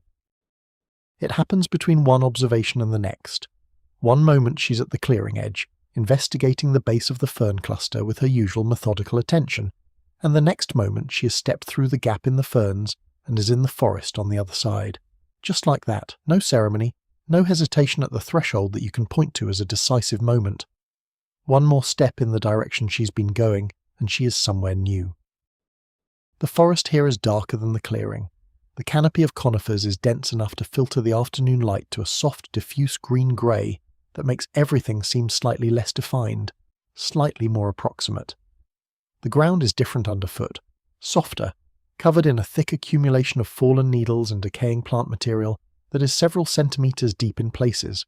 The smell is rich and complex, layered with decay and resin, and something sharper underneath. Something animal. Something has been here recently. Found stops. Her body goes into a stillness that is categorically different from the stillness of rest. This is the stillness of attention at its maximum. Her weight is evenly distributed, her posture aligned in a way that would allow movement in any direction. With equal readiness, she is reading the air. What she is reading is, almost certainly, the scent trail of a predator. Not a large one. Large predators tend to leave signals that are more dramatic in their effects on the landscape. But something medium-sized, something that moves through conifer forest with the efficiency of an animal adapted to it. The scent is old enough not to be alarming, hours old, not minutes, but new enough to be a clear piece of information in the story the forest is telling. Theropod predators of the Middle Jurassic were an extraordinarily diverse group. The popular imagination of Jurassic predators tends to jump immediately to Allosaurus, the large bipedal carnivore that shared the Morrison Formation with the great sauropods, and whose fossil record is one of the most complete of any large theropod. And Allosaurus is indeed a remarkable animal, up to 10 meters in length, with a skull designed for power rather than precision, unlike the later Tyrannosaurus, whose jaw could exert enormous force in a single crushing bite. Allosaurus appears to have used a hatchet-like strike of its entire skull as a primary killing mechanism, driving its teeth into prey with the force of the whole head rather than closing its jaws with the same grip as a modern crocodile. But Allosaurus was the large predator of this world, and the large predator is not what Found is reading in the air. The scent she has found belongs to something smaller. The Jurassic was full of smaller theropods, many of which are considerably less famous than their enormous relatives, but no less interesting for that. Animals like ornitholestes, a lightly built, quick-moving theropod about the size of a large dog, that appear to have been generalist hunters, taking small prey opportunistically, or Calurus, similarly sized, with long legs and what appear to have been quick, grasping hands. These animals move through the underbrush of the Jurassic forest the way foxes move through a modern hedgerow, quickly, lightly, always on the lookout for the next opportunity. Found processes the scent information. She takes 2 steps forward, stops again, processes again. Then she takes one step back. She has decided something. The something is. This is worth knowing about, but it is not worth pursuing at this particular moment, on this particular afternoon, at this particular stage of being 3 days old. This is predator knowledge. Not the kind that takes years to acquire, but the kind that is present in the nervous system from the beginning, encoded in the deep architecture of instinct. The knowledge that information about predators is more valuable than confrontation with predators, and that the best outcome in any encounter with something potentially dangerous is often to simply not have the encounter. She turns and steps back through the fern gap into the clearing. Here is a fact about predator-prey dynamics in the Jurassic that tends to surprise people. Many of the most dramatic dinosaur interactions we imagine probably did not occur as often as our mental image of the period suggests. Predators in any ecosystem spend the vast majority of their time not hunting. They rest. They move through their range. They maintain their territory. They eat when they can, which is not as often as you might assume, and they avoid conflict when avoidance is available. The image of the Jurassic as a world of constant, spectacular confrontation, enormous predators attacking enormous prey in an endless cycle of carnage, is a dramatic simplification of what was actually a world in which most animals, most of the time, were doing very ordinary things like resting in the shade and looking for water and standing in places where the light was warm. But the knowledge of predators is always present. It shapes behavior at the deepest level. When Found moves through the clearing now, she moves differently than she did on her first day, not with less curiosity, but with more of a particular kind of attention that is hard to describe but easy to recognize when you see it. A quality of awareness that is not anxious but is comprehensive. She is tracking the clearing the way her mother tracks it, because the clearing is the kind of place that needs to be tracked. Her mother, for her part, has noticed Found's excursion into the forest. She watched it. She did not intervene. This too is a piece of parenting information from the fossil record. In many species that display active parental care, the supervision of young animals has a quality of graduated allowance. The adults watch, they are available, but they do not prevent every exploration or investigation. The young learn by doing, and what they learn by doing has a different quality than what they could be taught by restriction. The afternoon moves through its long, warm arc. The 4 hatchlings arrange and rearrange themselves in the nest with the fluid, unself-conscious ease of small animals that have not yet developed strong opinions about personal space. The mother moves to a position at the clearing's north side and settles into a low, watchful rest. Not asleep, but not fully active. Something between. The state of an alert animal in a quiet hour, holding its readiness lightly. The light is changing again. The Jurassic afternoon does what Jurassic afternoons do, which is move slowly toward the richer, warmer tones of late day, with a patience that the modern world has largely abandoned. The conifers at the clearing's edge are beginning to glow slightly, their resinous needles catching the low light and holding it in a way that makes them look almost luminous. You breathe with the afternoon, in and out, and the clearing breathes with you. Found's instinctive recognition of predator scent is worth exploring in more detail, because the neuroscience behind it is genuinely interesting. The detection of predator chemical signals appears to be, in many species, an innate capacity, present from birth or hatching, not requiring any prior experience with predators to be functional.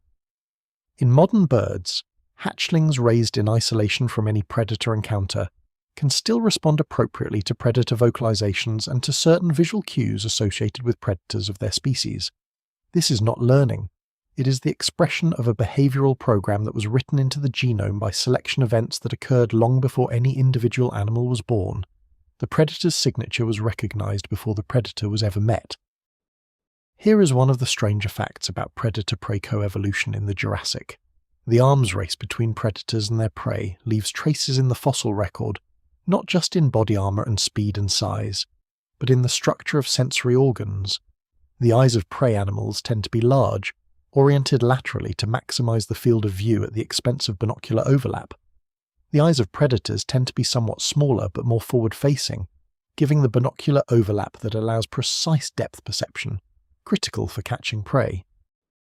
In the fossil record of Jurassic theropods, the orbital dimensions of skulls have been used to make inferences about visual ecology with increasing precision, and the picture that emerges is of a range of strategies that correspond to the ecological niches of the animals. Large lateral-facing eyes in the small insectivores that needed wide-field awareness in vegetated environments. More forward-facing proportions in the larger pursuit hunters, whose success depended more on distance judgment than on all-around surveillance. The particular sound that the forest makes when a predator has been and gone is a sound that many animals know. It is not a sound produced by the predator. It is the resumption of sound by the animals that went quiet at the predator's approach, birds and insects returning to their calls one by one, as the signal that generated the silence recedes with the predator's passage. This gradual, sequential restoration of sound is information, and it is information that any animal familiar with the forest can read with some precision. The direction from which the forest begins to speak again, the sequence in which different call types return, the time it takes for the ambient sound level to return to its pre-disturbance baseline. All of these are data points in the story of where the predator went and how quickly it moved. Found will learn to read this over her lifetime, becoming more sophisticated in her interpretation of the forest's acoustic narrative as her experience accumulates. For now, she knows only that the specific silence that arrived with the predator scent has lifted, and that the lifting is itself a kind of permission. On the 5th day, it rains. The Jurassic was not a dry world. The greenhouse conditions that kept it warm also kept it relatively wet. The higher temperatures meant more evaporation from the vast oceans, and more evaporation meant more atmospheric moisture available to fall back to Earth as precipitation. The seasonal patterns were different from what you know, without polar ice caps to drive the strong hemispheric contrasts of the modern world. The Jurassic climate tended toward a more consistent distributed warmth. But rain was a regular feature of the Jurassic landscape, and the plants that crowded every available moisture-holding ground were the evidence of it. This rain begins the way Jurassic rains tend to begin, with a change in the air, a drop in temperature that is slight but immediate, perhaps 2 degrees, perhaps 3, and a quality of stillness that arrives before the first drop falls, a silence that is itself a sound if you've been in the clearing long enough to know what the clearing usually sounds like. The insects go quiet. The mother lifts her head and holds it there, above the nest, reading the incoming air. The hatchlings, all 4 of them now ranging from 1 to 5 days old, press together in the nest's centre with an instinctive sense that the warmth between bodies is about to become important. Then the first drops. They arrive not as a downpour but as a vanguard, individual large drops spread out, each one making a distinct sound as it contacts the soil or the fern fronds or the needle mat under the conifers, each a small percussion, each a small darkening of the spot it touches, then more, and then the spaces between them close and it is simply rain. The smell of rain on dry Jurassic soil is something that does not require a chemical analysis to understand. You know it. You have always known it. The smell of petrichor, that complex mixture of ozone and organic compounds and the particular chemistry of water-meeting dry earth, is a smell so ancient that it appears in environments that predate not only humanity, but most mammals. When you smell it in your own world and feel something that is almost a memory but is not quite, something that is closer to a recognition than a recollection, this is perhaps why. The smell of rain on Earth is among the oldest continuous features of terrestrial life. It was here before us. It will be here after us. And in the Jurassic it smells exactly the same. Found is experiencing rain for the first time.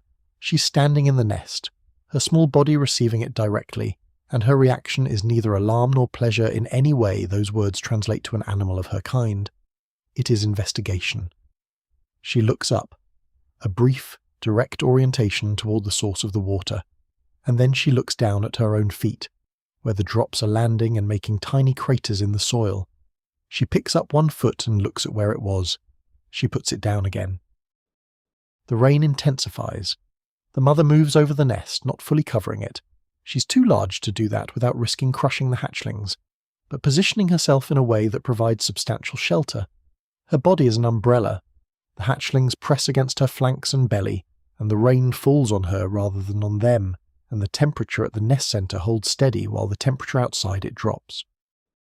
Here is a fact about Jurassic rainfall that sits at the intersection of geology and biology. The rain itself, falling on exposed rock and soil, was one of the principal forces that created the fossil record we now study. When a Jurassic animal died near a river or a lake or a floodplain, The likelihood of its remains being preserved depended enormously on how quickly it was covered by sediment. Rain-driven floods periodically buried landscapes under new layers of material: silt, sand, mud carried from upstream and deposited across the plain in sheets.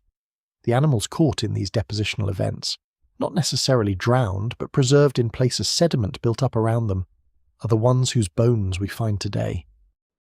The Morrison Formation, that extraordinary layer of late Jurassic rock that stretches across the American West, was built in large part by exactly these flood events, a semi-arid environment occasionally swept by large floods from nearby uplands, depositing the sediment that would eventually become the stone in which Allosaurus and Diplodocus and Stegosaurus and their contemporaries are preserved.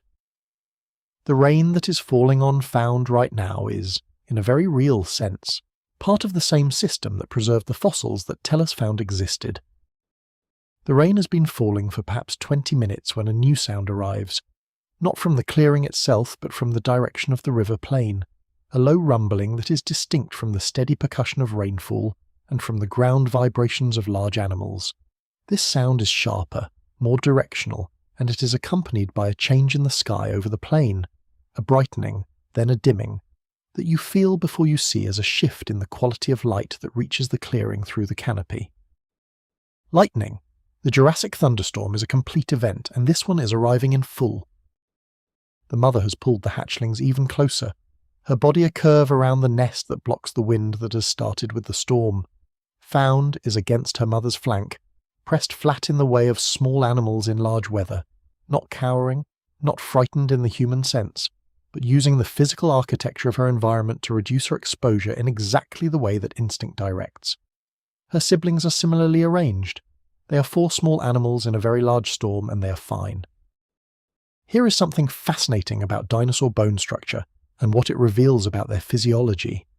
For decades after the discovery of the first dinosaur fossils, the dominant view was that dinosaurs were cold-blooded, ectothermic animals like modern lizards and crocodilians that depended on external heat sources to regulate their body temperature.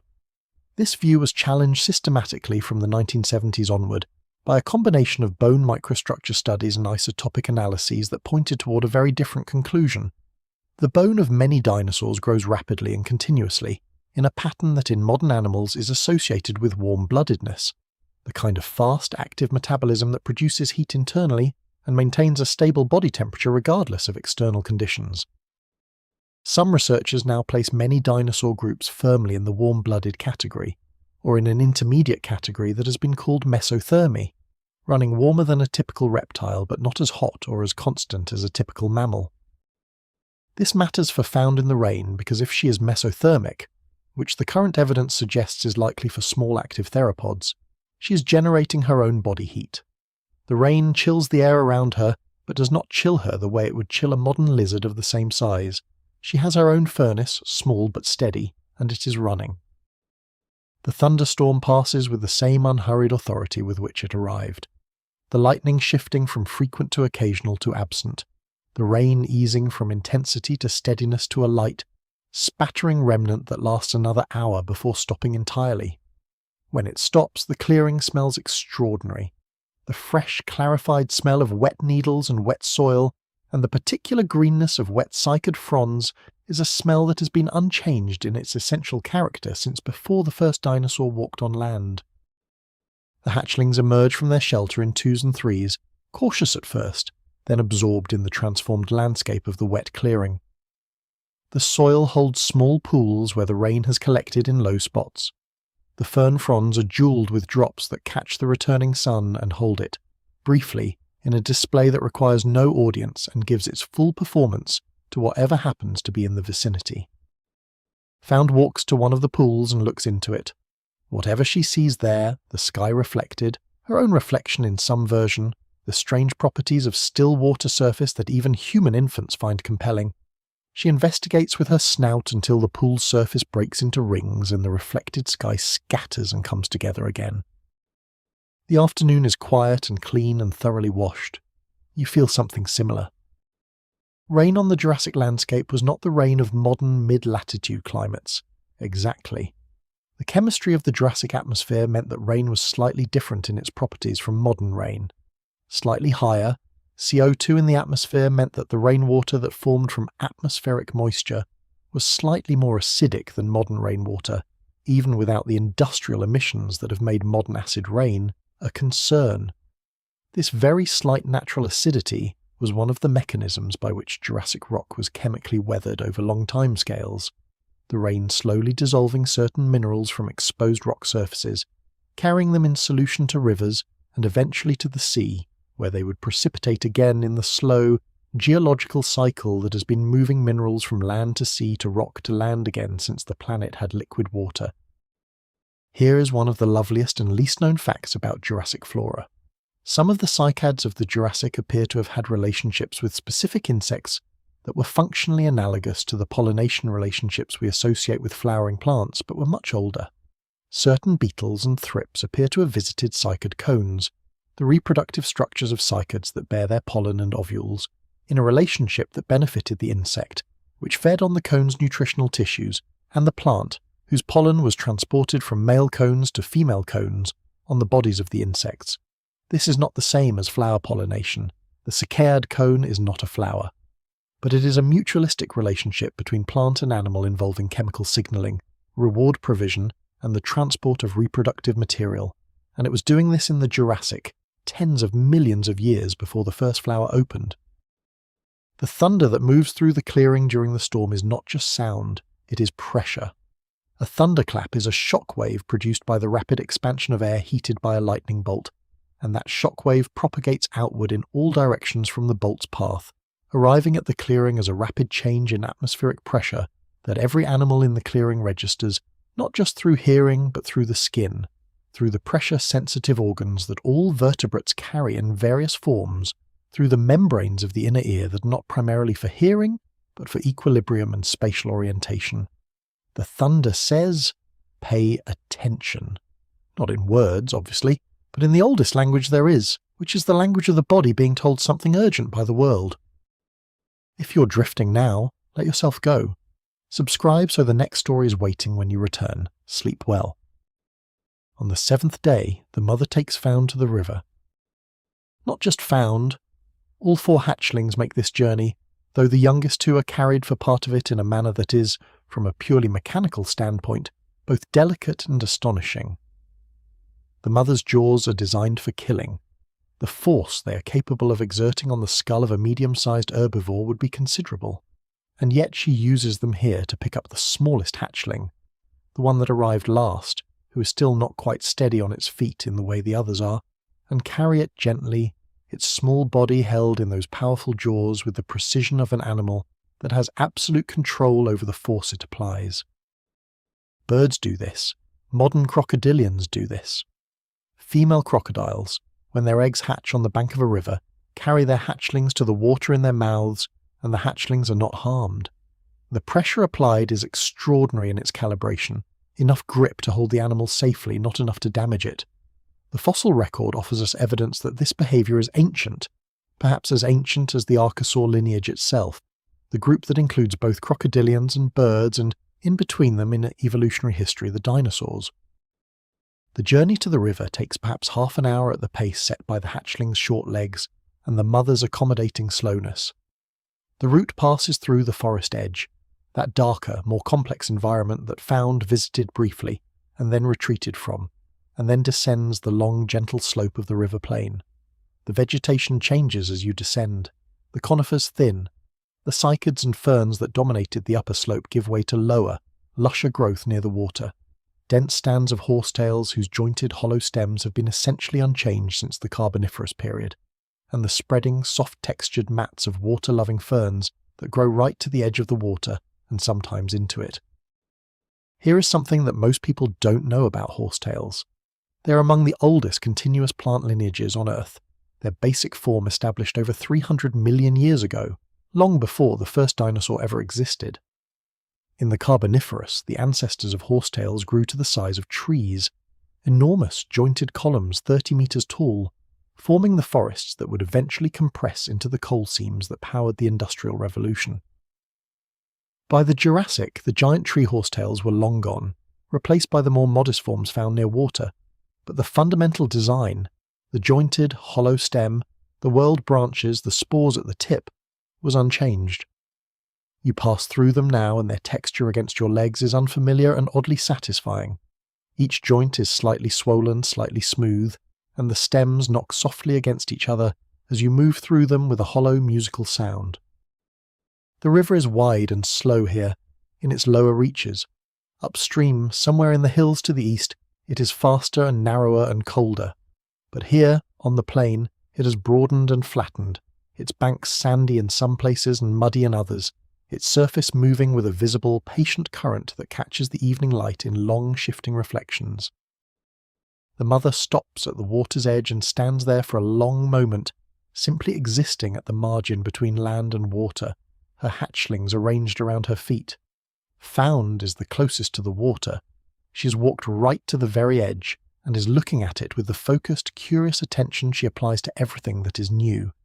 The river is very new. It is also enormous relative to her, which may or may not register as relevant information. She puts one foot in the shallow margin. The water covers the foot and the sensation travels up through her leg with a kind of immediacy that demands attention. It is cool. Cooler than the soil, cooler than the nest, cooler than anything she has felt before. It moves against her foot in a slight current. There are small things in the shallows, aquatic invertebrates, water-living forms of the same arthropod groups she's been investigating on land, moving through the water with a completely different motion than anything she has encountered in the clearing. She steps in further. The water is now at her ankle, then at her knee. She stops. She looks at the current against her leg.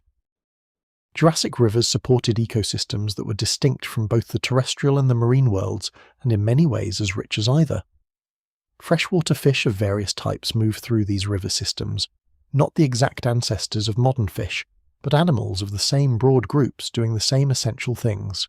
Semionotus, a ray-finned fish that would be recognizable to a modern observer as a fish, was common in late Jurassic freshwater environments. Lepidotes, larger, scaled in a distinctive diamond pattern, was a major component of many Jurassic freshwater ecosystems. They were food for any animal large enough and quick enough to catch them. Found is not yet large enough or quick enough, but she is watching them. The fish in the river shallows have scattered from her entry into the water, but they are already reassembling at a safe distance, moving in that peculiar half-drift of fish in slow current, maintaining position against the flow with a constant, subtle adjustment of fins that requires constant attention and appears effortless. Here is one of the stranger facts about Jurassic freshwater. The river systems of the late Jurassic Morrison Formation environment have been the source of some of the most unexpected fossil discoveries in recent decades. Among the most remarkable is the discovery of evidence for an ancient crocodile relative, not a true crocodilian, but a close relative, that appears to have been largely herbivorous, an animal that looked, in general outline, like a crocodile, but whose teeth were blunted and whose gut appears to have processed plant material.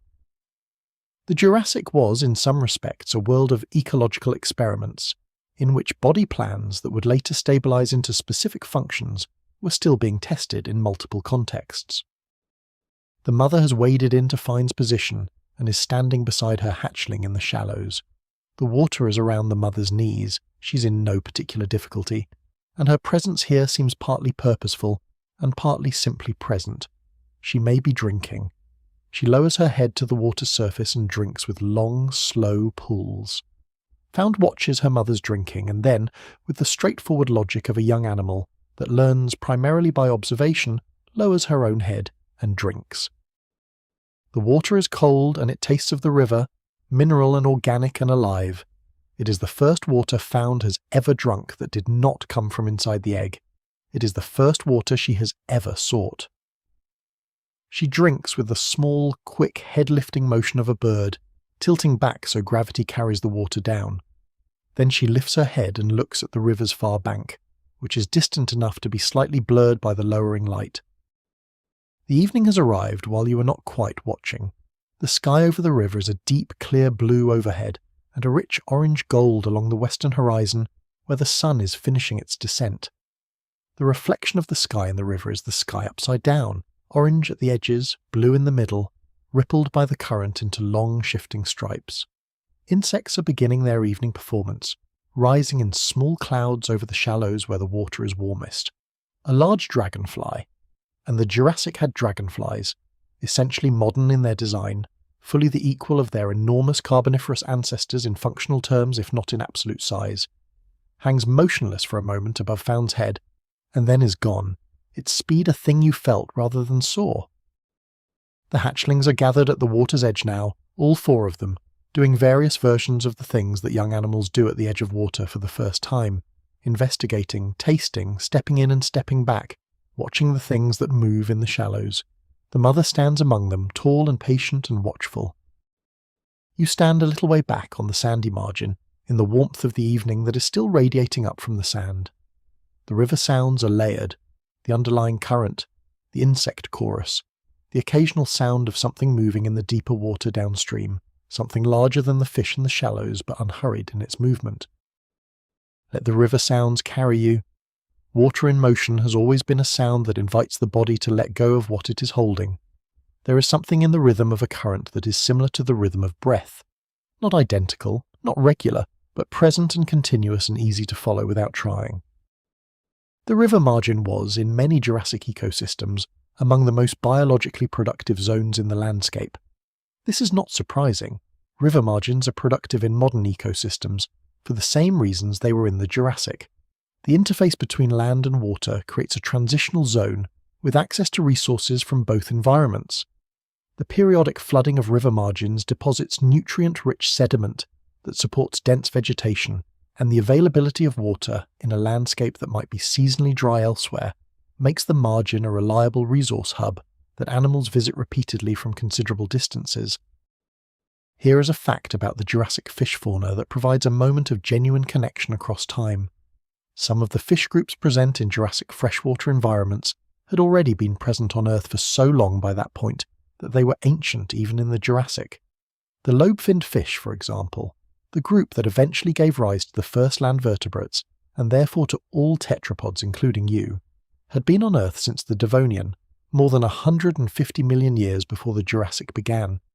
By Found's time, they were represented in freshwater environments by forms that a modern observer might recognize as coelacanth-like, heavy-bodied, with their distinctive lobed fins, moving through the deeper parts of rivers with a slow, settled authority that comes from having been in basically this form for an extremely long time. They were old when Found was new, and some of their lineage is still alive today in the deep oceans, unchanged in its essential architecture. The hatchlings at the river's edge, experiencing water for the first time, are having an experience that their bodies are prepared for but their minds are encountering fresh. The preparation is in the feet, which have a grip structure that works on wet surfaces as well as on dry ones, in the nostrils, which have a valve that can close to prevent water inhalation, in the legs, which have an efficient lateral stability that makes standing in moving water manageable even for a small animal. The encounter is in the nervous system, which is receiving sensory input that it has no prior experience to contextualize. The coolness, the movement, the way the water surface warps and reflects, and makes the world above it look different from below. These are new facts about the world, and Found is adding them to her model of what the world is, one experience at a time. It appears downstream, at the bend where the river curves northward, and the bank is lower, and the vegetation comes close to the water's edge on both sides. You see it first as a silhouette, a shape that is strange and familiar at once, recognizable in outline even in the low light because some shapes are so specifically themselves that they carry their identity even in shadow. The plates are the giveaway. 2 rows of them, rising from the spine in alternating pairs, or possibly in a single staggered row, a question that the fossil record has been debating since the first Stegosaurus was described in the 1870s. Each plate a broad, flat, roughly diamond-shaped structure that catches the last horizontal light of the evening and holds it, in a way that makes the animal look, from this angle, as if it is carrying a row of sunset fragments on its back. Stegosaurus, or something close enough to be recognizable as its kin, the iconic dinosaur of the late Jurassic, the animal whose image is so embedded in the collective imagination of everyone who has ever seen a dinosaur book as a child that it feels more like an idea than an animal. And yet here it is, doing what ideas do not do, wading into the shallows at the river bend to drink, its 4 heavy legs moving with the careful deliberateness of an animal that is not fast and knows it, and has organised its entire way of being in the world around the alternative. The plates are remarkable. They have been the subject of more sustained scientific debate than almost any other feature of any Jurassic dinosaur, and the debate continues because the bones themselves, as extraordinary as their preservation sometimes is, cannot tell us everything. What the bones tell us is that the plates were dermal, arising from the skin rather than from the skeleton proper, and that they were penetrated by an extensive network of blood vessels, visible as grooves and channels on the surface of well-preserved specimens. What the blood vessel network tells us is harder to agree on. One theory holds that the plates were thermoregulatory, that Stegosaurus could orient itself perpendicular to the sun to maximize heat absorption through the plate's vascular network, or parallel to it to maximize heat loss by radiating into the sky. A kind of biological solar panel and radiator in one. This theory has proponents and critics. The critics point out that the plate's orientation is not ideal for either function. They face sideways, not vertically, and many thermoregulatory structures in animals are oriented to maximize skin surface exposure to incident sunlight, rather than laterally as the plates are. Another theory holds that the plates were primarily for display, colouring that varied between individuals and perhaps between males and females, used in species recognition, mate assessment, or simply in the visual communication that social animals use to navigate their relationships with each other. The blood vessel network in this reading was for flushing the plates with blood to change their colour, the way certain modern lizards can change the colour of their dewlaps or crests in moments of social interaction. No one can prove or disprove this with the fossil record alone, but it is a beautiful idea. The Stegosaurus is a subtly colourful animal, its plates flushing and paling in the complex social exchanges of a Jurassic herd. The Stegosaurus at the river bend is alone, which is not unusual. Stegosaurs may have been solitary or loosely social depending on the season and the availability of food. The landscape here does not suggest a large aggregation nearby him.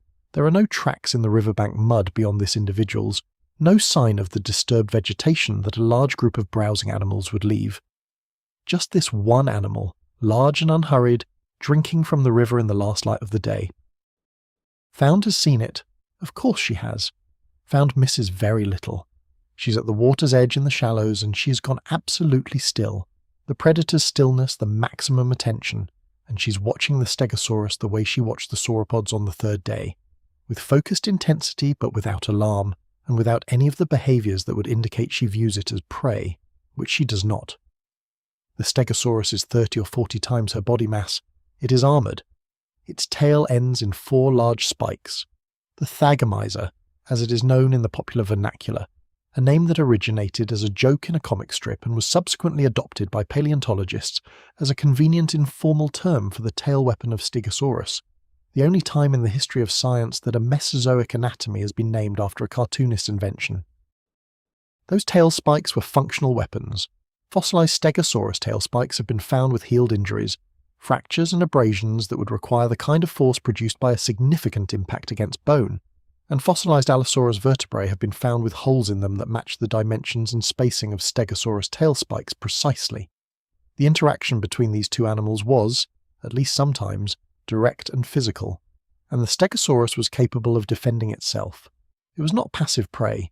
It was a large armoured animal with a lethal tail, and anything that decided to attack it was making a calculation about whether the calories available justified the risk. Found's mother has moved to a position between Found and the Stegosaurus, not dramatically, not in a way that looks like strategic positioning, but the movement is there nonetheless, and the result is that Found is behind her mother relative to the Stegosaurus, and the Stegosaurus is directly in the mother's line of sight. This is information. The mother is not alarmed by the Stegosaurus. She is not in a predatory posture, not in a flight posture, but she is watching it in the way that any animal watches a large animal of a different species in a shared space, with attention, without assumption. The Stegosaurus finishes drinking. It is a long process. A large animal has a large fluid requirement, and the river provides it without limit. Then the animal raises its head, water still running from its lower jaw, and turns its relatively small head to scan the riverbank. It is probably nearsighted in the way that many large herbivores are. Most of the visual processing power in an animal like this is devoted to detecting motion and evaluating threat at close range, rather than to resolving fine detail at distance. What it detects at the river's edge is the presence of other animals, shapes that are present and still and therefore not immediately alarming. Then, with the unhurried confidence of an animal that has very few effective predators and is well aware of this, it turns from the river and walks back into the vegetation along the bank. Its plates catch the last of the light one more time.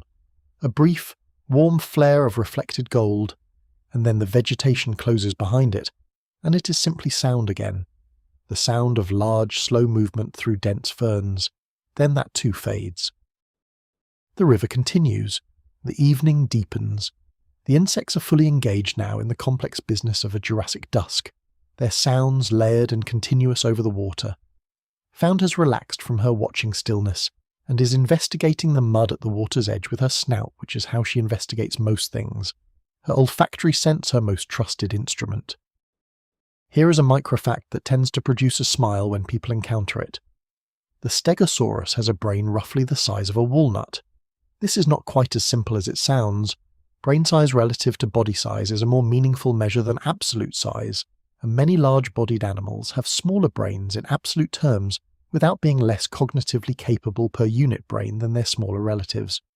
But for Stegosaurus, even the relative brain size is quite small by dinosaur standards.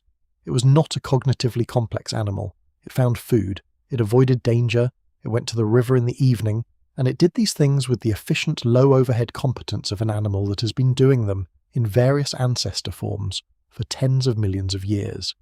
This is a perfectly valid way to exist. It does not require complexity. It requires only continuity. The evening holds its warmth for a while yet. You remain at the river's edge, in the sand that is still warm beneath you, while the hatchlings gradually settle, and the mother settles, and the river continues its patient, ongoing journey toward wherever rivers in the Jurassic go. The Stegosaurus is one of the most recognizable animals that has ever existed, and one of the most frequently misrepresented. The image that most people carry of Stegosaurus, a slow, lumbering, essentially helpless herbivore that existed primarily to demonstrate that large brains were not a requirement for the long-term success of a body plan, is both partly accurate and substantially unfair. Yes, Stegosaurus was not fast. Its legs were designed for bearing weight rather than for speed, and its maximum locomotion pace was probably a moderate walk to a slow trot. Yes, its brain was small, but it was not helpless.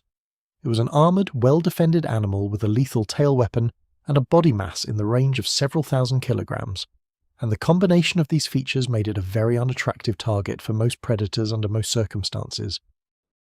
Here is one of the genuinely unresolved mysteries of Stegosaurus biology. The exact function of the plates has never been definitively established despite more than a century of study. Every hypothesis has evidence for it and evidence against it, and the debate continues in the scientific literature with genuine engagement. The thermoregulation hypothesis has been supported by blood vessel network studies and challenged by biomechanical modelling. The display hypothesis has been supported by variation studies and challenged by the plate's apparent uniformity within species. One newer hypothesis suggests the plates may have had multiple functions simultaneously. Thermoregulatory efficiency is not incompatible with display function, and that searching for a single explanation may be missing the point. Biological structures in living organisms frequently serve multiple purposes, and the pressure toward parsimony and evolutionary explanation does not always serve accuracy when the systems being studied are complex and the evidence is incomplete. As the Stegosaurus disappears back into the vegetation at the river bend, you notice something about the way Found watches it go. She watches until the sound of its passage has fully receded, until the vegetation has stopped moving in its wake and the insect sounds have resumed at their pre-Stegosaurus level. And then she turns back to the river shallows and resumes her investigation of the mud at the water's edge, as if the Stegosaurus were now simply part of the categorized world, filed and understood and no longer requiring the full weight of her attention. This is what it is to be a young predator in the Jurassic. Everything is new, and then less new, and then eventually known. The world contracts from mystery to map at the pace of experience, and the map grows one encounter at a time. The return journey from the river is made in near dark, and it is a different journey than the outward one. The same route, the same terrain, the same distance, but in the dark the forest becomes a different place. The things that were background in the daytime become the main event at night. The sounds that the day suppressed come forward. The smells intensify, the resin of the conifers more present, the decay of the forest floor more distinct, the water scent that clings to the hatchlings from their time at the river mixing with the soil, scents of the slope as they climb back toward the clearing. The mother is moving with more deliberation than she did on the way down. Not faster, the hatchlings cannot go faster, but more alert, her head moving in wider arcs, her pace steady in the way that says, I am not hurrying because hurrying would communicate alarm to the small animals behind me, but I am aware. Night in the Jurassic was a busy time for certain kinds of animals. The common assumption that dinosaurs were primarily diurnal, active by day, has been challenged by studies of the sclerotic rings inside dinosaur eye sockets. These rings, tiny bones arranged in a circle that supported the eyeball in life, vary in their proportions in a way that correlates with the light environment the animal was adapted to.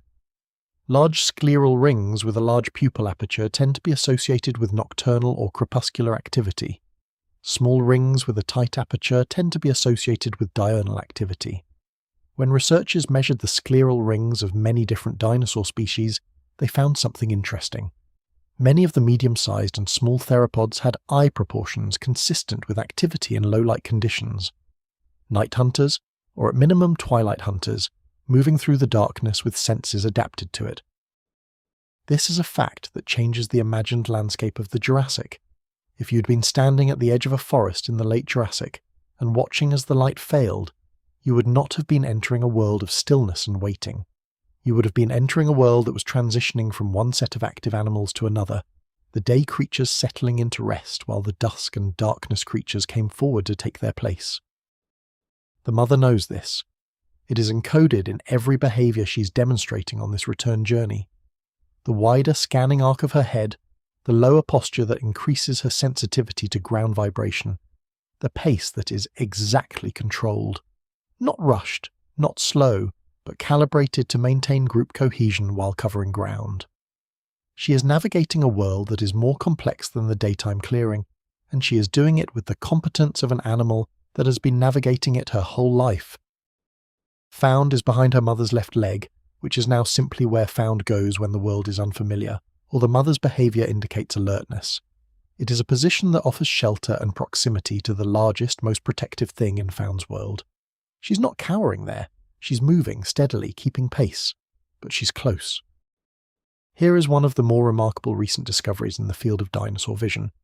Some researchers have found evidence that certain theropods may have had forward-facing eyes rather than the lateral-facing eyes of most herbivores. Forward-facing eyes provide binocular vision, the overlap in the visual field between the two eyes that allows the brain to calculate depth and distance with precision. It is the visual system of a hunter. Modern owls have it, modern cats have it. The implication for Jurassic theropods with forward-facing eyes is that they were precision hunters, capable of judging the exact distance to prey in a way that improves the accuracy of a strike. At night, in low light, this capability would be enormously valuable. A sound from the forest to the left. Not close, perhaps 30 meters, but distinct. A short, low sound that carries the information of a body moving through undergrowth, with some speed but changing direction quickly. The mother stops. Every hatchling stops behind her. The clearing is visible now, a slightly lighter patch of sky above, where the tree canopy opens perhaps 40 meters ahead.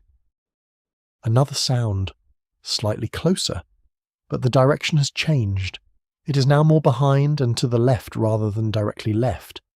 Whatever is moving in the forest is not moving toward them. It is moving parallel to them, or perhaps in pursuit of something else entirely. The Jurassic forest at night had its own economy, and much of what happened in it had nothing to do with the animals you were following, and everything to do with the animals you were not. The mother moves again. She has assessed the sound and concluded what she needed to conclude from it. Her pace does not change. Her arc of scanning narrows slightly.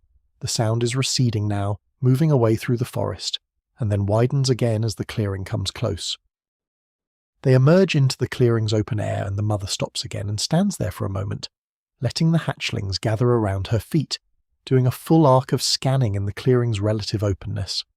The moon is up, that slightly larger, slightly closer Jurassic moon, and the clearing is silver and soft in its light. The nest is exactly where it was. The ferns are exactly where they were. The clearing exhales in the light wind, and the mother's body language shifts, a release, a settling, as she reaches the place that is home. Found walks to the nest. She steps into its centre, where the soil still holds the warmth it absorbed during the day. She turns once in a tight circle, as if checking the dimensions of the space, and then she settles down in the way of a very tired small animal, legs folding under her in one smooth motion, head lowering to rest on the soil's surface. Here is a quiet unknown from the Jurassic world that scientists are still working to understand. The social structure of most theropod species remains largely mysterious. We have fossil evidence of nesting behaviour, of communal nesting sites in some species, of adult bones associated with nests in others. But the broader social organisation, whether most theropods were solitary outside of breeding season, or whether they maintained more persistent social structures like packs or family groups, is very difficult to read from bones alone. The footprint record offers some clues. There are trackways in which multiple animals of the same species appear to have been moving in the same direction at the same time, which suggests at minimum a tolerant coexistence of individuals. But whether this coexistence was organised in any social sense, whether there were hierarchies, alliances, caregiving relationships beyond the mother-hatchling pair is something the rocks cannot tell us yet. The possibility of a deeper social life for some theropods is not as far-fetched as it might once have seemed. Modern birds, the direct descendants of theropod dinosaurs, display an almost bewildering range of social complexity, from the essentially solitary lifestyles of many owl species to the intricate multi-layered social groups of corvids who maintain long-term relationships, engage in collaborative problem-solving, and appear to demonstrate something functionally equivalent to grief when a member of the group dies. The theropod lineage has always been capable of complexity. Where exactly in the lineage specific forms of that complexity evolved is one of the many open questions that makes dinosaur science one of the most actively evolving fields in all of natural history. The other hatchlings have settled into the nest around Found. The sibling who arrived second is pressed against Found's back. The two youngest are at the edge of the nest cluster, still occasionally lifting their heads to track a sound or a movement in the air above them, but gradually one by one surrendering to sleep. The mother has positioned herself at the north edge of the nest, the position she occupies every night now, the curve of her body forming a partial enclosure on that side of the nest, a wall against whatever might approach from the direction of the forest where the sounds of the night are most complex. She is awake, but it is the easy wakefulness of an animal that is alert without being tense, watching without expecting, present without strain. The kind of watchfulness that can be maintained all night without fatigue because it does not require effort but only attention. You can learn from that. Attention without effort, presence without strain. The night deepens, the moon moves, the clearing rests. The scleral ring study that revealed the likely nocturnal activity patterns of some theropods was published in the journal Science in 2011 and produced by a team of researchers who took the unusual approach of comparing the scleral ring proportions of over 30 dinosaur species against a database of modern bird and reptile eye proportions. The results suggested a range of activity patterns across the dinosaur clade, with different species occupying different niches in the daily activity cycle, some clearly diurnal, some clearly nocturnal, and some with scleral proportions consistent with crepuscular activity. The implication was that the Jurassic ecosystem was not simply divided into day animals and night animals, but was a more complex, temporally stratified system in which different species were active at different hours, reducing direct competition for resources and enabling a greater diversity of species to coexist in the same geographic area. The night in the Jurassic forest was not without its own visual drama, even though most of the dramatic things in it were invisible to you without the eyes you would need to see them. The small nocturnal mammals, yes, mammals, present in the Jurassic in their modest, insectivorous, largely underground forms, were moving through the forest litter in the dark, following scent trails to beetle larvae and earthworm equivalents, with the focused efficiency of animals that have survived the dinosaur age by being small, nocturnal, and impossible to locate with the kinds of senses that large predators primarily rely on. They were there in the Jurassic dark, going about their quiet business, with no idea that they were the ancestors of everything that would inherit the Earth after the great extinction that was still 65 million years in the future. The fact that these small mammals of the Jurassic survived, that they endured the entire Mesozoic as peripheral, small and largely overlooked members of ecosystems dominated by dinosaurs, and then, in the aftermath of the end Cretaceous extinction, expanded to fill every niche that the dinosaurs had vacated, is one of the most remarkable reversals in the history of life. The inheritors were always there. They were there in Found's clearing on this night, in the leaf litter and the soil and the hollow logs at the forest edge, living their quiet, patient, marginal lives. They had no way to know what they would eventually become. They were simply surviving, which is both the most modest and the most essential thing any lineage can do. Time passes in the Jurassic the way time passes in places where nothing rushes it. The second week of Found's life is a week of incremental expansions. Each day the radius of her investigations extends a little further. Each day the forest edge is a little less novel, the river slope a little more familiar, the sounds of the night a little more sorted into known categories and manageable unknowns. The world is not becoming smaller, but Found is becoming larger relative to it, and this amounts to the same thing. By the end of the first week, the second youngest hatchling had caught up enough in development to be essentially indistinguishable from Found in capability, if not in size. They are close in size now. The differential between a hatchling's first day and its seventh is remarkable, because this is a period of extremely rapid growth. Theropod dinosaurs grew fast, not as fast as modern birds, whose growth rates are extreme even by dinosaur standards, but fast by the measure of most terrestrial animals. The first weeks and months of life were a period of rapid size increase, driven by enormous caloric intake and the physiological machinery of warm-blooded metabolism running at full productive capacity. What the hatchlings were eating during the second week is worth some attention. The nest was not providing food. The mother was not a species that brought prey to the nest, in the way that many modern raptors do, returning repeatedly with prey items that the nestlings tear apart and consume. The feeding here was different. The hatchlings were increasingly capable of acquiring food on their own, from the immediate environment of the clearing and the forest edge. Insects were the primary resource.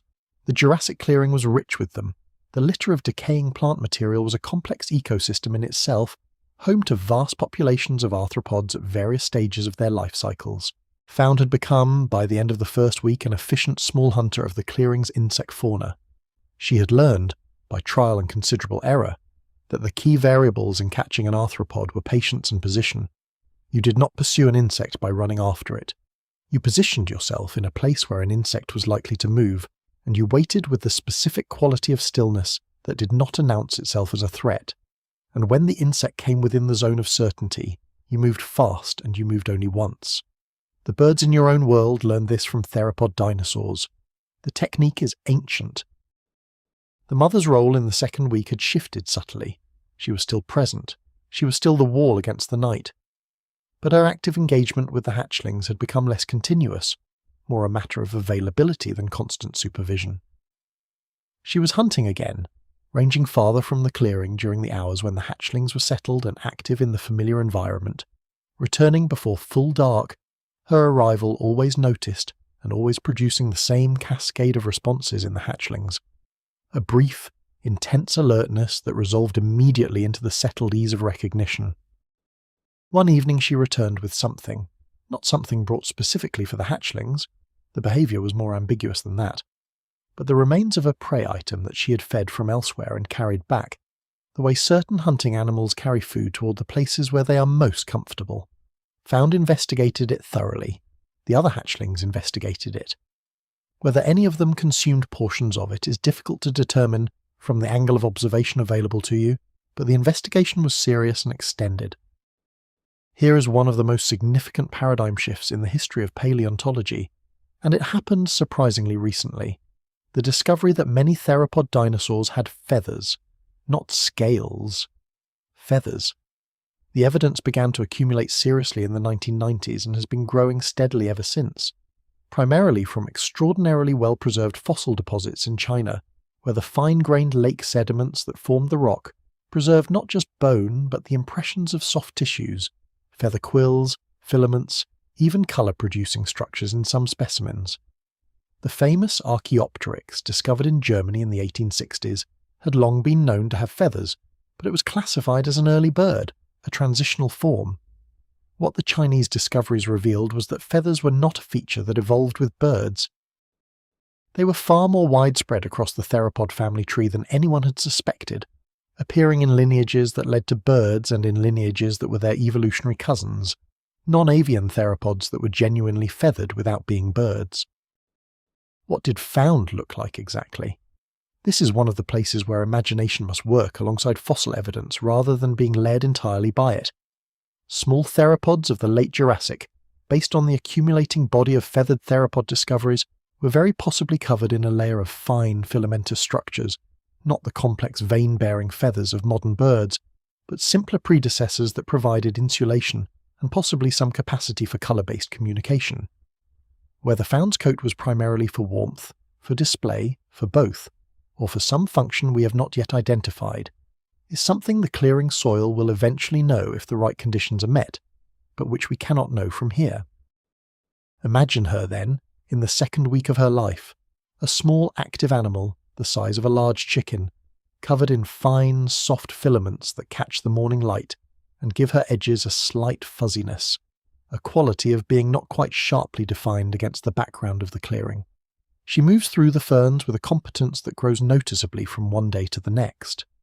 Her interactions with her siblings have developed a social quality that goes beyond mere proximity.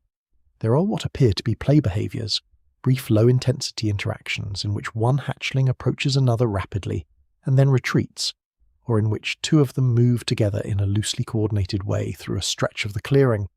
These behaviours, in modern birds and mammals, serve the function of social bonding and motor skill development. In found, they are simply what they are, a small animal doing things that feel good to do in the presence of others who are doing similar things. Microhook. Did dinosaurs play?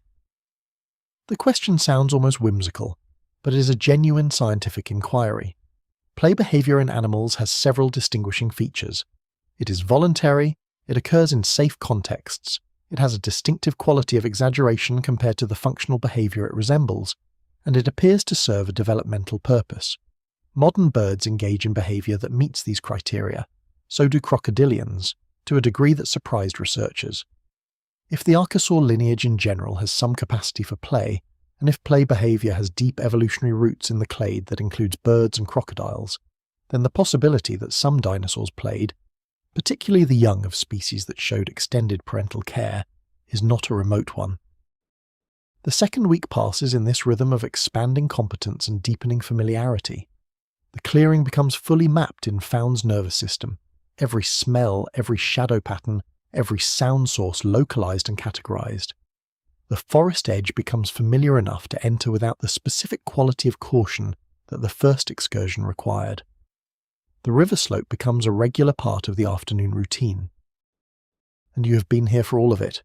2 weeks in the Jurassic, 2 weeks of mornings and evenings and nights and the particular quality of time that belongs to a world without clocks. You have learned the clearing the way found has learned it. Not as a set of facts to be organised and retrieved, but as a felt familiarity, a sense of rightness in each element of it that comes from having been present for enough of its variations to understand it as a whole. This is the gift of slow attention, not information, but recognition, not knowledge, but the thing that makes knowledge feel like home. The rapidity of dinosaur growth has been established through a technique called bone histology, the microscopic study of bone structure. In vertebrate bone, growth is recorded in the internal architecture of the bone tissue. Periods of rapid growth produce a distinctive bone texture, while periods of slower growth or pause produce different textures, sometimes including what are called lines of arrested growth, thin lines in the bone that are analogous to tree rings in their recording of annual cycles. In theropod dinosaur bones, the growth rings are often widely spaced relative to those of modern reptiles, indicating rapid growth rates. In some large theropods, the growth rings suggest that animals reached near adult size in fewer than 2 decades, which by reptilian standards is extraordinarily fast. Found's increasing competence as a hunter is worth describing in its mechanical detail, because the mechanical detail is itself interesting. The primary hunting technique she has developed is what ethologists call the sit-and-wait strategy, combined with a short pursuit, not the long-distance chase of large open-country hunters, but the patient positioning and rapid short-range strike that characterizes the hunting of small prey in vegetated environments. She selects a position based on several criteria that she has learned through experience: the proximity of food-rich microhabitats, the availability of partial concealment that allows her to be less visible to the prey she is targeting, the direction of airflow so that her scent does not precede her into the prey's sensory range. Having selected the position, she waits with a stillness that is active rather than passive, her eyes moving in small, precise arcs, tracking anything that moves in her field of view, while her body holds a relaxed readiness that does not waste energy on tension, but can release into motion without any intermediate steps. The social dynamics among the 4 hatchlings have continued to develop in interesting ways through the second week. The dominance relationships that many predator species establish in sibling groups, the competitive hierarchies that determine who eats first, who occupies the most advantageous position in the nest, who gets the most parental attention, appear in this group in a form that is present but not aggressive. Found, as the oldest and largest, does occupy the nest's prime positions more often than her siblings, but there is no apparent conflict about this. The siblings do not challenge her priority. This may reflect the relative abundance of resources in the clearing. When there is enough for everyone, competition is less acute, or it may reflect something about the specific behavioral architecture of this species. Or it may simply be that the social order has been established through small daily interactions that preceded your arrival as an observer, and what you are seeing now is an already settled arrangement being lived out in its ordinary, comfortable form. On the 14th day, the apex of the Jurassic food chain makes itself known. It does not enter the clearing. It does not need to. Its presence is made known long before it is visible, in exactly the way that large predators in any ecosystem make themselves known. Not by dramatic action, but by the cascade of behavioral changes in every other animal in the vicinity that registers its proximity as a fact before the fact itself arrives. It begins with the birds, or the bird-adjacent things, the small feathered or feather-adjacent animals that move through the upper stories of the forest canopy, and whose calls are one of the constant features of the background soundscape. Those calls stop. Not gradually, not in a way that could be attributed to the ordinary fluctuations of forest sound. All at once, the particular calls of those animals go absent, and the forest at the clearing edge has a quality of held breath that is unmistakable once you have heard it. Then the ground vibration. Not the river's distant hum, not the sauropod column's steady percussion. Something different. Heavier on one foot than you would expect, more rhythmic than a sauropod's deliberate plod, with more space between impacts. An animal that carries more weight on each foot than its stride rate might suggest. An animal that is, in the phrasing that will come much later to your world, big. Found's mother has moved over the nest without appearing to decide to do it. One moment she was at the north edge of the clearing, the next she was at the nest's centre, settled over the 4 hatchlings in the posture of maximum coverage, her body a shield, her head up and oriented toward the eastern tree line from which the vibration is most strongly coming. The forest at the tree line moves, not the way wind moves it. The air is still this morning, the ferns hanging without motion. This movement is purposeful, a parting of vegetation as something passes through it, without concern for the disruption it causes, and then, at the gap between 2 conifers at the clearing's eastern edge, a shape appears. Allosaurus fragilis. The name means fragile different reptile, which is perhaps the most misleading name in all of paleontology. There is nothing fragile about what is standing at the tree line. It is approximately 8 to 9 meters long, though in the early morning shadow of the eastern conifers you cannot assess this with precision. What you can assess is the head, which is visible above the conifer fronds and is large enough and distinctive enough in its proportions that every part of your nervous system is simultaneously registering it and offering a recommendation about remaining very still. The head of Allosaurus is one of the distinctive features of late Jurassic paleontology. It is large, disproportionately large relative to the body, though this proportion made functional sense, and it is marked by a pair of ridges above the eyes, the orbital horns that give the animal a slightly brooding expression when viewed from the front. The The jaw is long and the teeth are visible even at this distance, not because the animal is displaying them, but simply because that is how the jaw is built. The anterior teeth were long and slightly recurved, designed for catching and holding rather than for the crushing grip of a later tyrannosaur. The Allosaurus at the tree line has stopped. It is looking at the clearing. More specifically, it is looking at the area of the clearing where the nest is, where the mother is settled over her hatchlings, and where the 4 small animals underneath her are completely invisible. Here is something that is worth knowing about Allosaurus and its relationship with the other animals of its world. It was probably not primarily a solitary hunter of fully grown sauropods. The popular image of Allosaurus as a sauropod killer in direct confrontation with animals 10 times its mass, while not impossible and supported by some tantalizing fossil evidence, was likely not its most common feeding strategy. A single Allosaurus attacking a fully grown Diplodocus or Brachiosaurus was taking an enormous risk. The sauropod's bulk, its potentially defensive tail whip, the simple physics of a 10-meter predator attacking a 30-meter prey would have made success uncertain and injury probable. More likely, Allosaurus was an opportunistic and versatile hunter that targeted younger, smaller or weakened individuals. Juvenile sauropods, smaller ornithischians, smaller prey entirely, and that scavenged from carcasses when carcasses were available. What the Allosaurus at the tree line is calculating in this moment, if calculation is the right word for the assessment process of a large predator, is the risk-reward ratio of entering the clearing. What it has detected, a group of hatchlings, high-calorie targets that would require relatively low force to handle. What it must weigh. The adult theropod settled over those hatchlings, which is considerably smaller than the Allosaurus, but which is present and alert and is clearly aware of the Allosaurus's position. A defensive adult theropod can inflict injury. Injury in the wild is not trivial. Infected wounds, reduced mobility, impaired hunting capacity. These are costs that compound over time and can ultimately be fatal. The Allosaurus does not move. It stands at the tree line and it watches and it calculates. Found's mother does not move either. She's completely still. Her stillness is not the stillness of an animal that is frozen by fear. Her posture is upright, alert, the weight slightly forward, the head tracking the Allosaurus with the precision of an instrument designed for exactly this kind of tracking. She knows where it is. She knows how long it has been there. She's not transmitting alarm to the hatchlings beneath her, because alarm would cause them to move, and movement would make them visible and detectable in ways that stillness does not. This standoff, if that is the right word for something so quiet, lasts perhaps 10 minutes.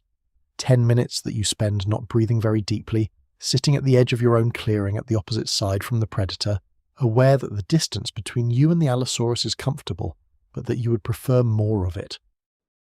Then the Allosaurus moves. Not toward the clearing.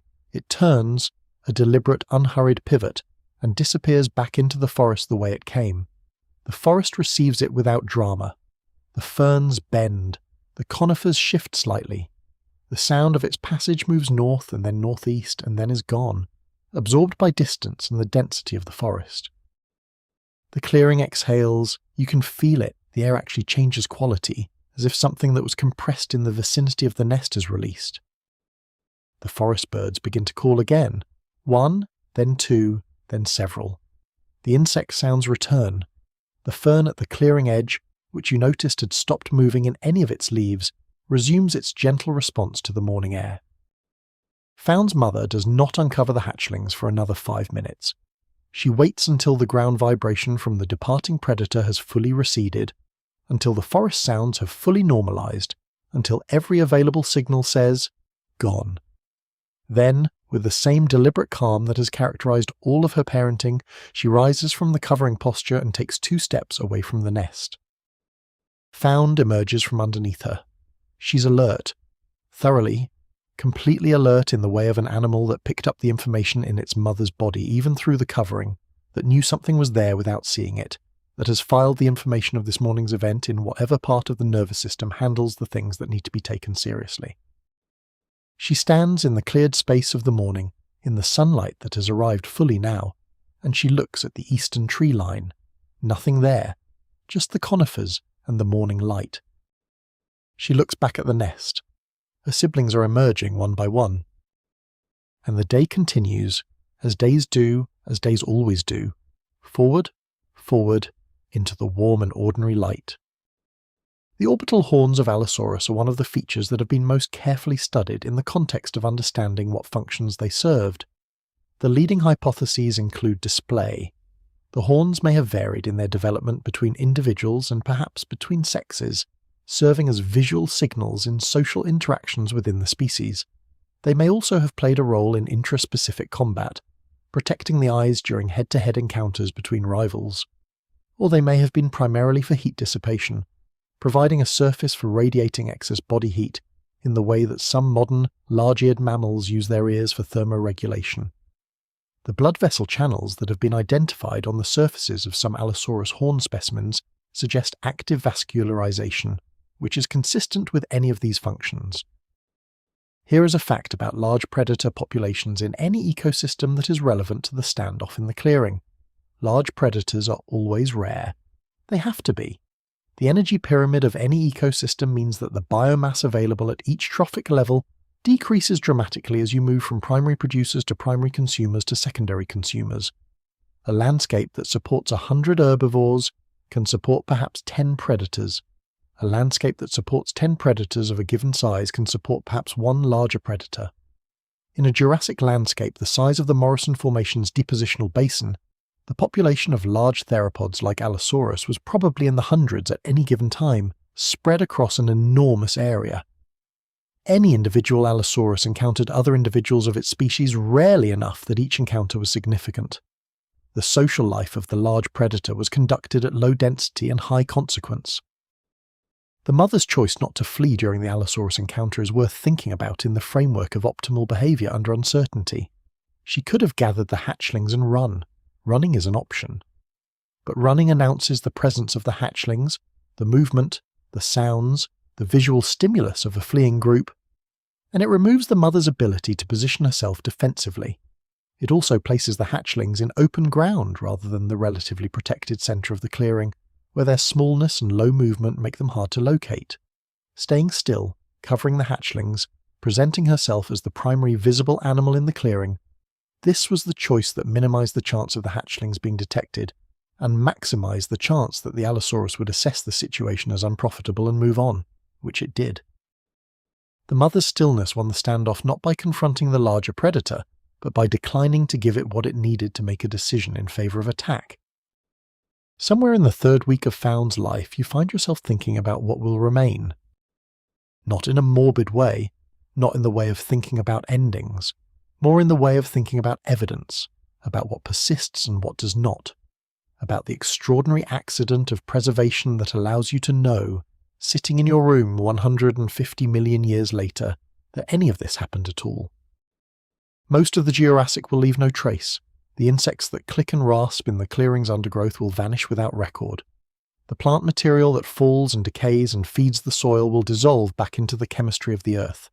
The water in the river will find its way to the sea and evaporate and fall again as rain, and find its way back to the sea in a cycle that has been running since the planet had oceans, and none of that specific water will carry any memory of the specific evening when the Stegosaurus drank from this particular bend in this particular river. Found will almost certainly leave no trace. The vast majority of individual animals from any period of Earth's history are simply gone, their atoms recycled, their specific configurations of bone and tissue dissolved by time. Only a tiny fraction of the organisms that ever lived have been preserved, and that fraction is heavily biased towards certain kinds of animals in certain kinds of environments, animals with hard parts, bones, shells, teeth, in environments where rapid burial by sediment was possible. The soft tissue preservation that shows us feathers and skin impressions is rarer still, requiring very specific conditions of sediment chemistry and depositional rate. And yet what the fossil record does preserve is staggering. There are Jurassic fish preserved in such detail that the arrangement of individual scales is visible. There are insects preserved in amber whose internal anatomy is so intact that researchers have been able to identify the bacteria in their midgut and the pollen caught in their leg hairs. There is a Jurassic pterosaur whose soft tissue crest, made of material with no structural support from bone, was preserved as an impression in the surrounding rock so clear that scientists can determine its shape and infer something about its coloration. Here is one of the most extraordinary preservation stories in all of Jurassic paleontology. The discovery, in the fine-grained lake deposits of Liaoning Province in northeastern China, of what are called the Yixian fossils, a formation from the early Cretaceous, just after the end of the Jurassic, that preserves animals with a completeness that is almost without parallel anywhere in the world. The fossils are remarkable not just for their completeness, but for what they show about the diversity of feathered theropods, animals with complex feather arrangements, some with four-winged configurations that look like nothing alive today, some with feathers organised in ways that don't match any modern bird pattern, and that indicate the feather as a structure was being experimented with across a wide range of forms before the one that became the modern bird's wing was selected for stability and preserved. Microraptor from the Yixian formation had 4 wings, feathered forelimbs and feathered hindlimbs, an arrangement that has no exact modern equivalent, and that has been the subject of considerable debate about how exactly the animal used them. Did it glide? Did it fly in some modified sense? Did it use the hind wings as additional lift surfaces during running or jumping? The debate continues, productively, because the animal forces researchers to think carefully about the range of aerodynamic strategies available to a feathered body before the specific configuration of modern bird flight was settled on. Found is not Microraptor. Found is not Archaeopteryx. Found is a creature that the fossil record may or may not have preserved in a form that will ever be found, and the specific species she belongs to may or may not ever be described by science. This is actually most of the story of life. Most species that have ever existed are unknown, and may always be unknown. They lived, they shaped their world, they were part of ecosystems of stunning complexity, and they are gone without record. But what they left is present in a different sense. The structure of the world you live in, the atmospheric chemistry, the soil composition, the evolutionary lineages that lead from Jurassic theropods to the birds outside your window, is shaped by the presence of these animals even where their individual fossil records are absent. The world is downstream from the Jurassic. It carries the Jurassic in it, invisibly, in the structure of things. On Found's 20th day, she goes further into the forest than she has ever gone. Not much further, perhaps 50 metres beyond the clearing edge, following the scent of something that interested her from the moment she entered the shadow of the trees. But at 50 metres from the clearing is no longer visible. The forest has closed around her in a complete encirclement of dark conifer trunks and the filtered green light of the canopy and the soft sound of her own movement through the needle litter on the forest floor. She stops. She's alone in the forest in a way that she's not been before, without the immediate proximity of her mother, without the visual anchoring of the nest and its familiar centre. The 50 metres between her and the clearing are not enormous, but they are real. She exists right now in a space that is entirely new. What she does in this moment is interesting. She does not turn and run back to the clearing. She does not freeze. She stands, she orients, she spends perhaps 30 seconds doing a full environmental assessment. Nose working, head moving in slow arcs, one foot lifted slightly off the ground in a posture that is hard to describe except as listening with the whole body. And then she takes 3 more steps forward. This is, in the most fundamental sense, what a predator does. A predator investigates. It moves toward information rather than away from it. The capacity for this, for approaching the unknown with deliberate, organised curiosity rather than reflexive retreat, is perhaps the most important thing Found has learned in 20 days of being alive. It is also, in a different frame, one of the most important things any consciousness ever develops, the ability to be in unfamiliar space without being unmade by it. She finds what she was following, a patch of disturbed soil where something had scratched the surface, exposing the layer below, which is darker and moister, and smells entirely different from the dry top layer. She investigates it methodically. Whatever was here earlier has long since moved on, but the evidence of its presence is rich in information. She reads what she can read of it, files what can be filed, and then, with the economy of a mind that has done what it came to do, she turns and follows her own scent trail back toward the clearing. She emerges from the forest edge into the sunlight, and the clearing is exactly as she left it. The nest at the centre, her siblings active in their now familiar investigations, her mother at the northern edge doing the slow, comprehensive scan that she does every few minutes as long as she's in the clearing. Found stands in the light and breathes the cleared air, and everything is the same, and everything has changed by exactly the amount that a 20-day-old animal going 50 meters into a forest and returning changes it, which is not visible to anyone watching but is real to Found and will be real to her for the rest of her life. You breathe too, in and out, the forest and the clearing and the distance between them, all of it here, all of it real. The 50 meters that Found covers on her first solo forest excursion is, in a meaningful sense, the beginning of a map. Not a conscious map, not a mental representation in the way that phrase implies in human context, but a spatial model of the world that is built through movement and updated through experience. All animals with the kind of nervous system Found has built these models. The hippocampus, the brain region that in mammals is most associated with spatial navigation and memory, has functional equivalents across a wide range of vertebrate species, including birds whose spatial navigation and memory capabilities are in many species remarkable. The theropod brain almost certainly had some structural analogue of this region, performing the same fundamental function, keeping track of where things are and how to get between them. Here is one of the most poignant facts in the entire history of paleontology. There is a dinosaur fossil found in Mongolia called the fighting dinosaurs that preserves two animals, a velociraptor and a protoceratops, in a position that appears to record an actual combat interaction. Both animals preserved in the attitudes of the moment of their death, the predator's foot still in contact with the prey's jaws still clamped on the predator's arm. They died together, preserved by a sudden sand event, probably a collapse of a sand dune, that buried them before any scavenger could disturb the scene. This happened approximately 74 million years ago, and the moment of it is still there, in the rock, as specific and unrepeatable as any moment that has ever been preserved anywhere in the fossil record. Found emerges from the forest into the clearing and stands in the sunlight, and her silhouette is briefly very clear against the dark of the tree line behind her, a small animal, compact and purposeful, with the specific proportions of a young theropod that is growing into itself, the legs already showing the longer, leaner lines that will make her eventually fast. The sunlight is warm on her back. The clearing smells of the familiar catalogued smells of the past 3 weeks. Her siblings are present. Her mother is at the north edge scanning.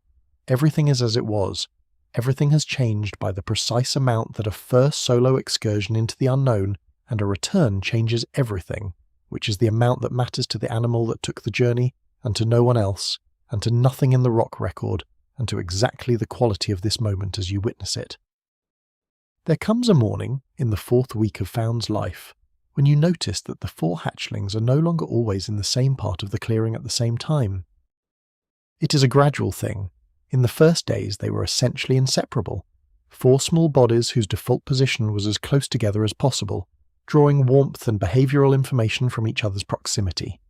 In the 2nd week, they began to occupy different parts of the clearing simultaneously, but always within sight of each other, their movements loosely coordinated by attention rather than by direct contact. Now, in the 4th week, there are periods during the day when 2 of them are at the clearing's southern edge, and 1 is in the nest centre, and Found is at the forest edge, and the space between them is not empty of significance. It is simply acceptable.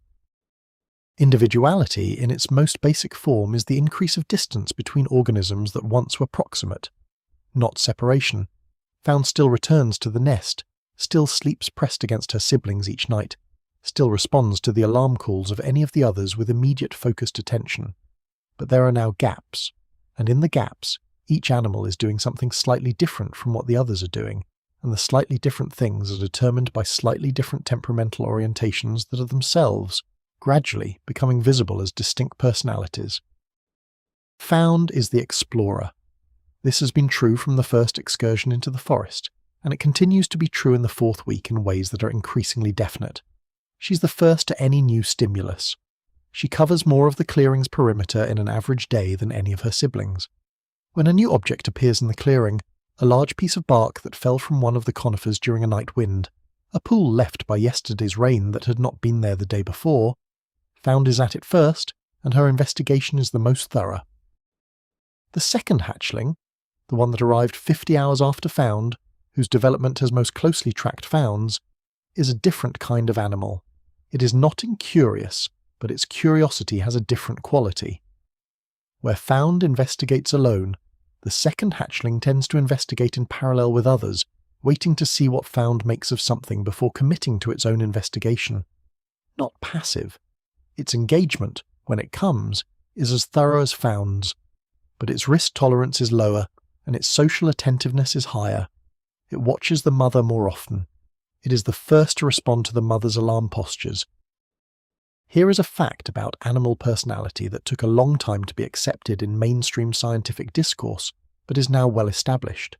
Individual animals within a species show consistent, repeatable differences in behavioral tendencies that are sufficiently stable over time to be called personality traits. Shyness and boldness, exploration and caution, sociality and solitude. These differences appear across species from fish to octopuses to insects to chimpanzees, and they appear to be influenced by both genetics and experience in proportions that vary by species and by trait. The evolutionary function of personality variation within a population is thought to be related to the benefits of diversity. A population with a range of boldness levels, for example, can exploit more kinds of opportunities than one in which every individual has the same risk tolerance. Whether the personality differences between Found and her siblings are purely behavioral, or whether they reflect something that could be called, carefully, provisionally, character, is a question that does not have a certain answer. But the differences are real, and they are visible, and they are becoming more visible with each passing day, as the initial intensity of hatchling life gives way to something that is beginning to look like the early stage of individual biography. The mother has begun to range farther again. She's still present at the clearing each night, still returns consistently, still shows the behaviours of watchfulness that identify her as the centre of the family group, but the daytime absences have grown. She may be gone for 3 or 4 hours in the middle of the day, returning at an angle that suggests she's been to the river or beyond. The hatchlings are left in the clearing during these absences, and they manage them with competence. The alarm responses kick in if needed, the retreat to cover is available, the forest edge caution that was learned through observation and trial is now available as a self-directed behaviour. This graduated independence is, in retrospect, the shape of parenting in any species that produces young capable of eventually living alone. It is not abandonment, it is calibration. The gap between full protection and full independence is crossed in increments whose size is determined by the developing competence of the young, and a good parent reads that competence accurately and gives slightly more independence than the young have yet demonstrated they need, so that the next increment of development happens in real conditions rather than in the theoretical safety of always being watched. On one of the longer absences, Found leads her siblings, 3 of them, one after another, following with varying degrees of confidence, to the river slope. Not all the way to the water. They stop at the crest of the slope where the open river plain becomes visible and spend perhaps an hour there, watching the sauropod group that has become a regular feature of the river margin, learning the sounds and smells of the open plain from a position that is safe and elevated and thoroughly informative. This is exploration in the truest sense, not the accidental discovery of something that happened to be in the path of a random movement, but the deliberate, purposeful expansion of the known world guided by the experience of having been here before and the desire, if that word applies, and it may, to return. Here is another Jurassic discovery that captures the imagination. Some Jurassic formations preserve not just individual animals, but evidence of animal behaviour, tracks and trackways that record specific events from 150 million years ago with a precision that a simple bone could never achieve. In the Colovian rocks of Poland, a series of trackways was found that has been interpreted as evidence of a group of large sauropods moving together, their tracks overlapping and parallel in a way that indicates a travelling group rather than individual animals moving through the same area at different times, and associated with those sauropod tracks, smaller, more lightly impressed, beside and occasionally overlapping the sauropod tracks, are theropod tracks that appear to have been made at the same time. What was a theropod doing, walking alongside a group of sauropods? The interpretations vary. Perhaps it was following the sauropods opportunistically, waiting for an opportunity to take a young or weakened individual. Perhaps it was drawn to the same water source and the proximity was coincidental.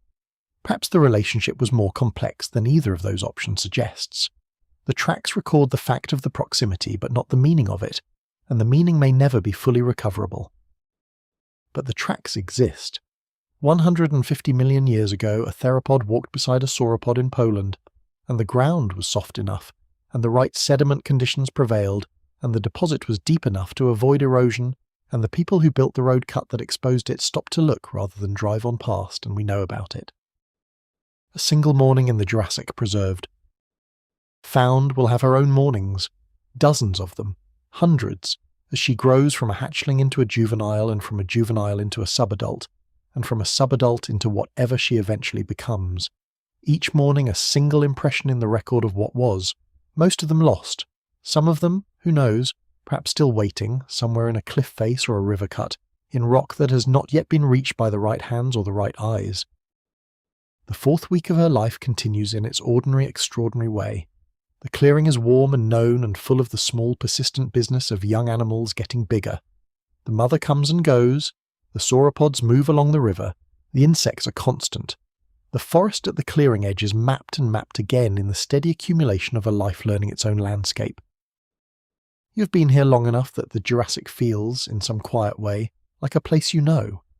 Not as well as your own world. You're still a visitor, still translating everything through the filter of a different time, but with the specific familiarity that comes from sustained attention. You know the sound the wind makes here. You know the quality of the light at different hours. You know the smell of the clearing after rain and before rain, and in the dry, resinous warmth of the midday hours. This knowing is a kind of wealth. Carry it with you.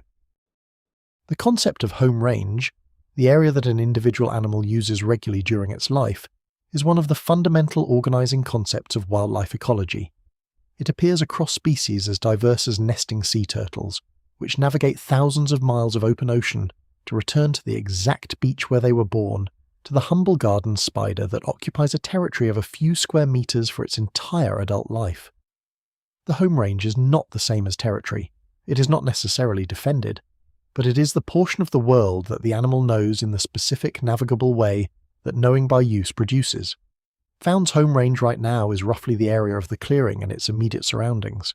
Over her lifetime it will expand as her capabilities and her knowledge expand, until it reaches whatever size is appropriate for an animal of her eventual species and size in the ecological context of the late Jurassic Morrison Formation. Here is something that the fossil record of the Morrison Formation has recently revealed about the diversity of theropods in this environment. There were far more species than the famous names suggest. Allosaurus and Ceratosaurus and Torvosaurus get the headlines, but the formation has also yielded, increasingly as more specimens are described, a range of smaller theropods that together constitute a complex predator guild. Animals ranging from the size of a large cat to the size of a human to the size of a large dog, each occupying a slightly different position in the predator space, and together accounting for the predation pressure applied to prey animals of widely varying sizes. Found, in her eventual adult form, would fit somewhere in the middle of this guild. The Jurassic predator community was not a simple hierarchy of big and small, but a complex overlapping assemblage of animals with different hunting strategies, different prey preferences, and different relationships to the landscape.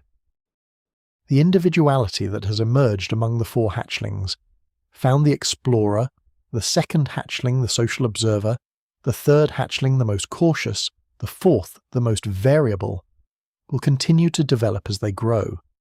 This variation is not random.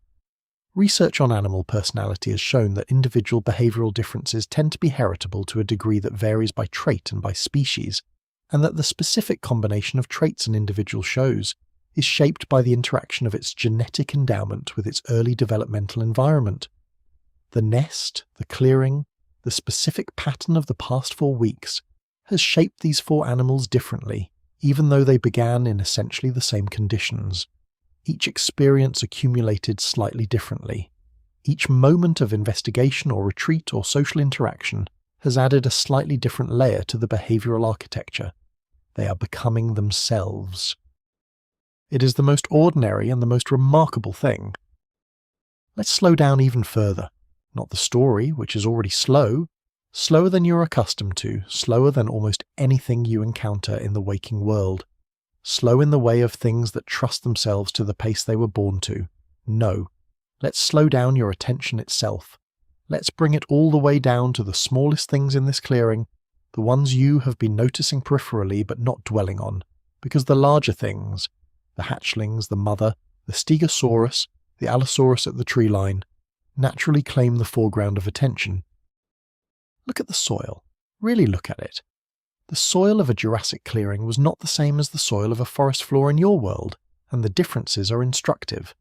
The main difference is biological. The soil ecosystem in the Jurassic was significantly different from a modern soil ecosystem in ways that reflect the absence of certain biological actors that do not yet exist. There were no earthworms in the Jurassic. This matters more than you might think. Earthworms are among the most important soil engineers in modern terrestrial ecosystems. They turn organic matter, they aerate the soil, they create channels that water and air and roots can follow. In their absence, the Jurassic soil ecosystem was organized around other decomposers, bacteria, fungi, arthropods, small invertebrates that together performed many of the same functions, but in a different structural arrangement. The fungi are particularly worth attention. They were present in the Jurassic in their ancient forms, and their relationship with plant roots, the mycorrhizal partnership in which fungi extend their thread-like hyphae through the soil in exchange for sugars from the plant, effectively expanding the plant's nutrient-gathering capacity enormously, was well established by the Jurassic, having evolved hundreds of millions of years earlier. The fine white threads of fungal mycelium run through the soil beneath your feet right now, connecting plant roots in a network of exchange and communication that modern scientists have called, in a phrase that has captured considerable popular attention, the Wood Wide Web. The term is slightly misleading. The network does not carry information in the way a technological network does, and the communication between plants via mycorrhizal connections is a matter of chemical exchange rather than deliberate signaling. But the underlying reality is remarkable. Connected plants share resources through their fungal intermediaries in ways that can benefit less well-positioned individuals in a forest community. A large tree in full sunlight may, through its fungal connections, transfer some of its photosynthetic surplus to a smaller tree in deep shade.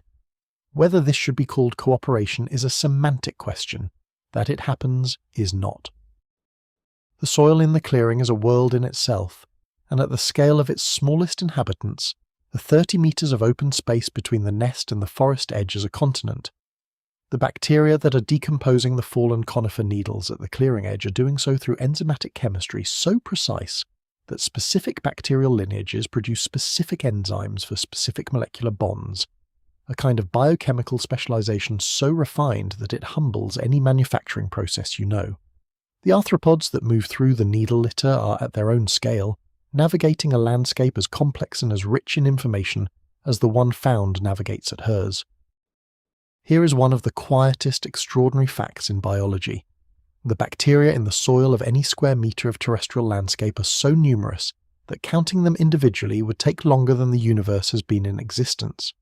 They are present in numbers that exceed the number of stars visible to the naked eye by many orders of magnitude. They represent an enormous fraction of all the biological complexity on Earth, and most of what they do without our awareness, in the dark and the wet, in the processing of materials that have been processed by similar organisms for 3.5 billion years. The Jurassic soil at your feet is not so different in this respect from the soil in your garden. It is a universe of small lives, doing the necessary work of cycling the elements that everything else depends on, quietly and without record. Found has found a beetle, or something beetle-like. The Jurassic had beetles, the Coloptera, one of the most species-rich groups of insects in the history of life, an order that one biologist famously suggested God had an inordinate fondness for given how many species there are. It is moving through the duff at the clearing edge with the hurried purposefulness of its kind, and Found is tracking it with the level of attention she gives only to things that are small and fast and worth catching. She catches it. The motion is one fluid strike, fast enough to be over before you can fully track it. She holds the beetle in her jaws for a moment, and here is the interesting thing. She does not immediately consume it. She holds it, and she looks at it, in the closest approximation of looking at something that a small theropod can accomplish, and then she eats it. The whole interaction, from tracking to consumption, took perhaps 6 seconds. 6 seconds in the Jurassic 150 million years ago, and here you are, watching. This is what deep time does to the ordinary. It makes it extraordinary not by adding anything to it, but by placing it at the correct distance, which is the distance at which the ordinary reveals itself as the improbable. The fact that there is any life at all.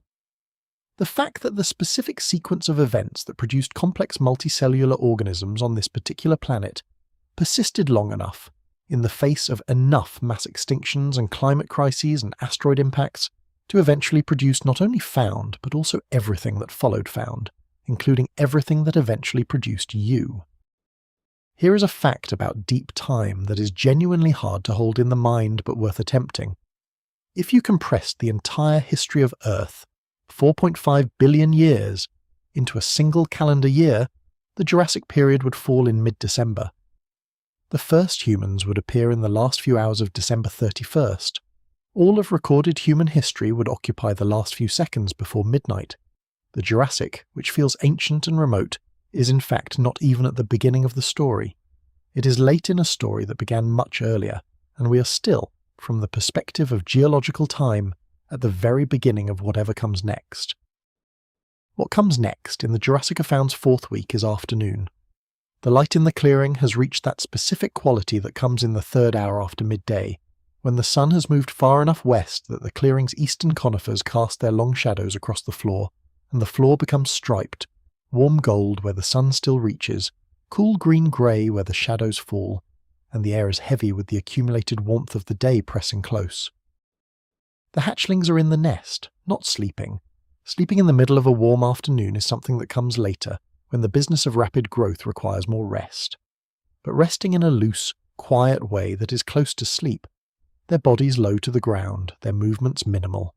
The mother is at the north edge of the clearing, head down, doing something with the soil there, scraping at it with one foot, investigating the result, scraping again. Some behaviour that belongs to the afternoon and to the privacy of this particular warm day that you do not have a name for and that probably has no name anywhere. The clearing is breathing. This is not a metaphor. The vegetation around it is respiring, taking in carbon dioxide, releasing oxygen, doing the chemical work that makes the air what it is. The soil is doing its own version of this, processing the organic material that falls to it, releasing gases, absorbing moisture, doing the slow, patient, essential work of the ground.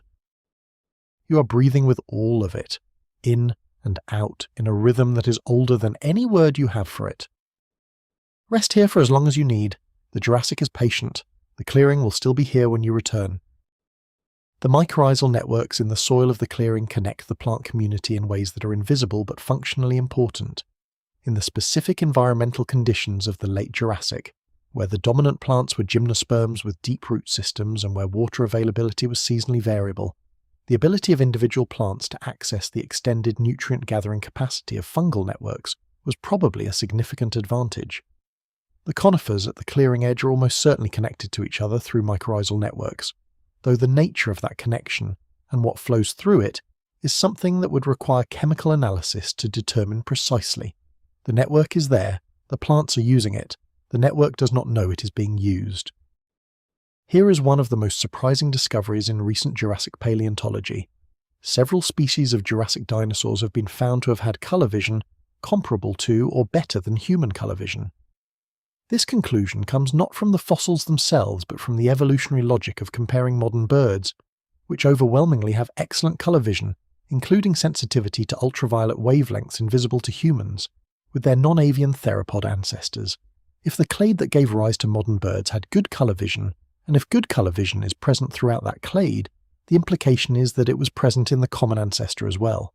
The Jurassic world in this reading was not a drab world of greens and browns. It was a world of colour, the colours of the cycad fronds, the colours of bark, the colours of other animals, available to the animals that inhabited it in a palette, at least as rich as the one you use to see the world. Found in the clearing with a beetle is not just a predator with prey. She's a point of interaction between a nervous system that has been building its model of the world for 7 weeks and the physical world that is always presenting new facts for that model to incorporate. The beetle, in being caught, adds one more entry to the model. This kind of movement, at this speed, in this microhabitat, at this time of day, can be successfully targeted with a strike of this trajectory and this speed. This is knowledge. It is not expressed in words. It is expressed in the next time Found sees a movement of that kind, which will trigger a targeting response slightly faster and slightly more accurately calibrated than the one that caught this beetle. She is learning, in the most fundamental sense, which is the modification of future behaviour by past experience. And this is not different in kind, only in substrate and mechanism, from what you do every time you encounter the world. The Jurassic did not have seasons in the way your world has seasons. There were no dramatic autumn leaf changes, no maples in their red and gold, no oaks going bronze, no ginkgos turning their pure sudden yellow.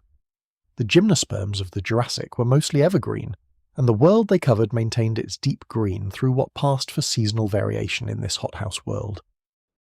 But there were variations. The Jurassic was not uniformly constant in temperature or rainfall or the quality of its light. At mid-latitudes, the range where this clearing exists, there was a dry season and a wet season, whose character was shaped less by temperature change than by the shifting patterns of atmospheric pressure that drove storms inland or kept them at the coast. In the dry season, which is now beginning to establish itself in the weeks since found hatched, the river plain to the west becomes slightly paler in its colours as the grasses — no, not grasses, those don't exist — as the ground-covering ferns in the drier areas begin to desiccate from the tips of their fronds inward. The air has a different smell. Drier, sharper, with more of the resinous scent of conifer bark and less of the green, wet smell of actively growing vegetation. The hatchlings are 6 weeks old now. They are not hatchlings in the way they were at 1 week or even 3 weeks. They have grown substantially. Found has doubled her hatching weight twice over, and is beginning to look less like a small, compact ball of potential, and more like a recognisable junior version of what she will become. Her legs are longer in proportion to her body than they were. Her neck is longer.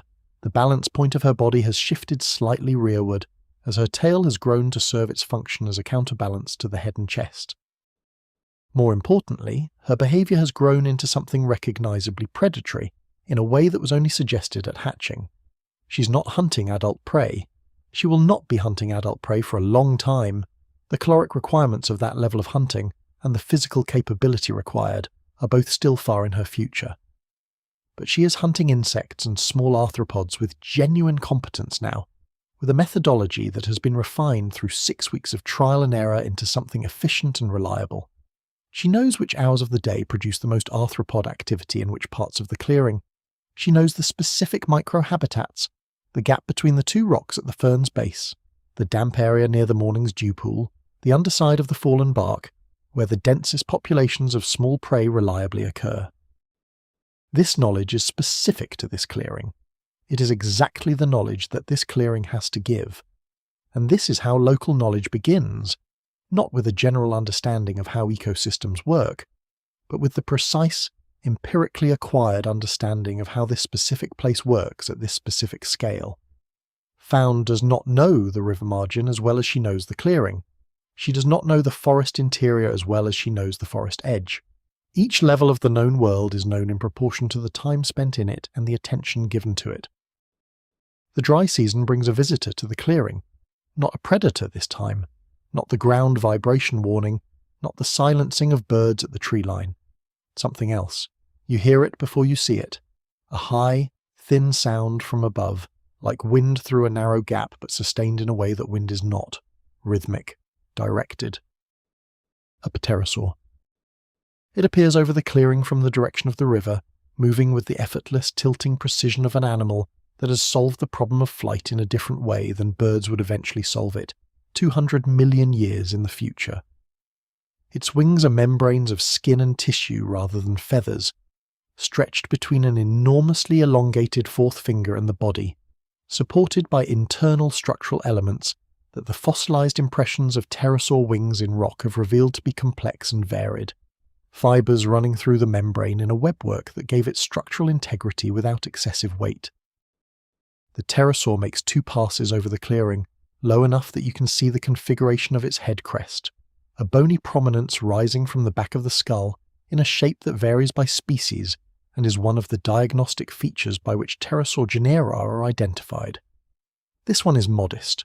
not the enormous flamboyant crests of some later pterosaurs, but a definite presence, a visual marker that in life may have served display functions, thermoregulatory functions, or functions that scientists have not yet identified.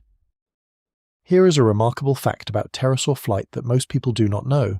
Pterosaurs were not just capable of powered flight.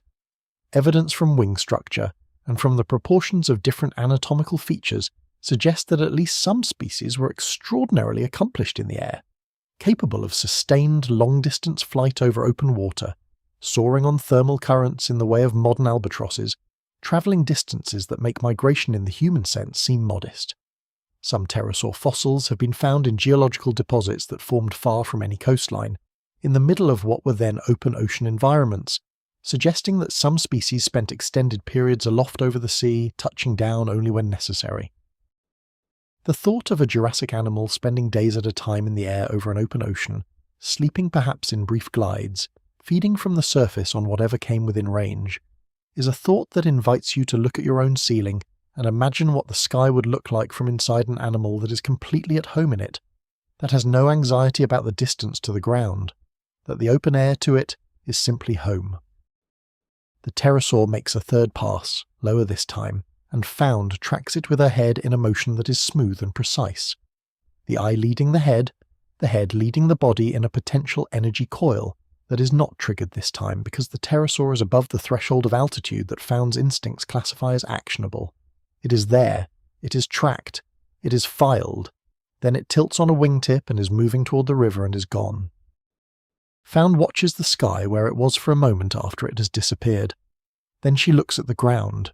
Then she resumes what she was doing before the pterosaur arrived, which was investigating the base of the rock near the forest edge. The afternoon is long. The shadows of the conifers have reached the far side of the clearing now.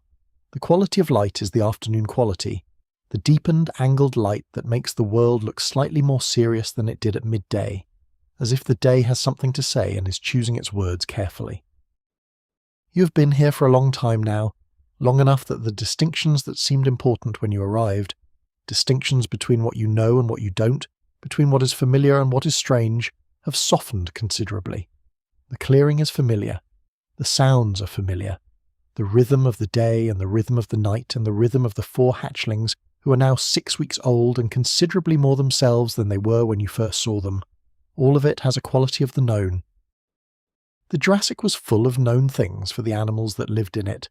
The clearing was known to Found. The river was known to the sauropods. The forest was known to whatever moved through it at night. The sky was known to the pterosaurs. Each of them a small creature in an enormous world, with a small portion of that world learned thoroughly and the rest present as context but not as content. This is the shape of a life, a small portion of the world learned well. Let that be enough tonight. Let the small portion be sufficient. The day is winding down, the season is turning, the clearing is gold and green, and the hatchlings are 6 weeks old, and you are here in all of this, breathing, resting, held by a world that has been holding things for much longer than anything else you know.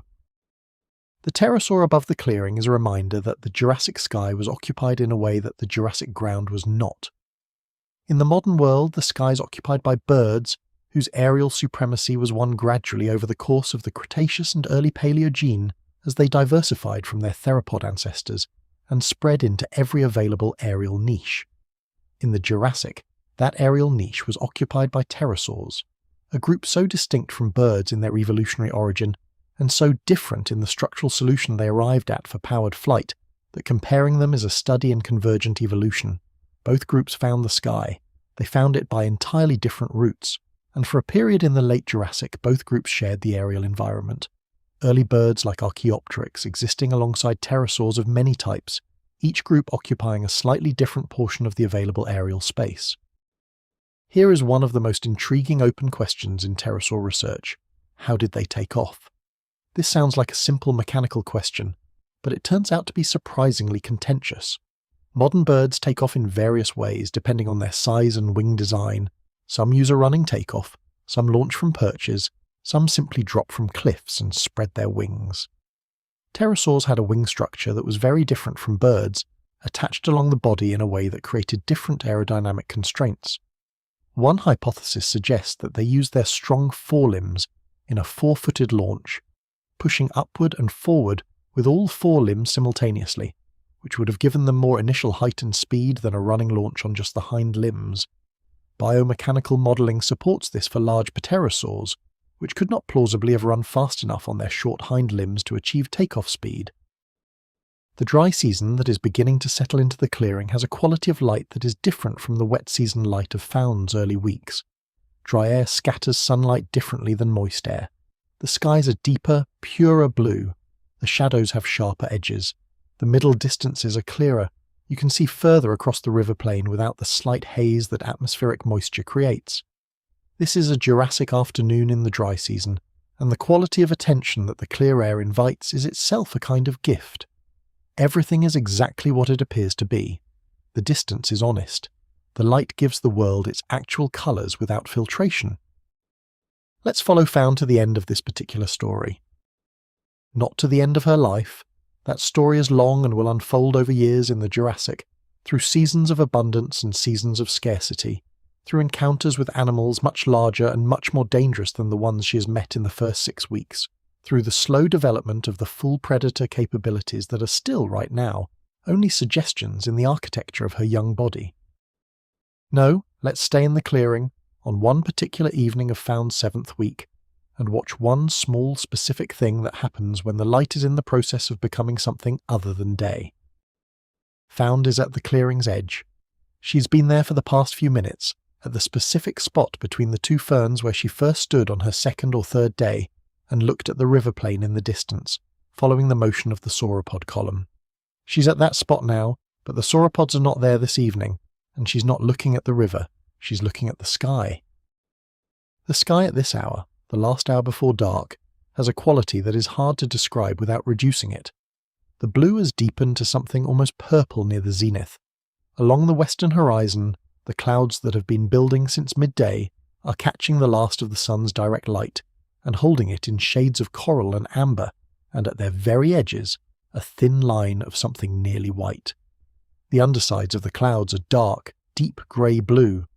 The whole arrangement has a quality of weight and depth that makes the space between you and those clouds feel very large and very present. Found is looking at it, not with the tracking attention of a predator watching prey, not with the alert assessment of an animal monitoring a threat. She is simply looking. Her head is slightly tilted. Her posture is relaxed. Whatever she is receiving from the sky at this moment, she's receiving it without the overlay of purpose or urgency that characterizes most of her engagement with the world. What is she thinking about? We cannot know. We cannot know what thinking is for Found, what the inner life of a small theropod is like, whether there is an inner life in any sense that would translate to what you mean by those words. The question is genuinely open, and it's one of the most important open questions in all of comparative neuroscience. Where, in the tree of animal life, does something that deserves to be called subjective experience begin? What we know is that Found has a nervous system of considerable complexity. She has a brain that processes sensory information, integrates it with memory and state, generates behaviour. She has been demonstrated through her behaviour over the past 7 weeks to be capable of learning, of social attunement, of something that functions like curiosity.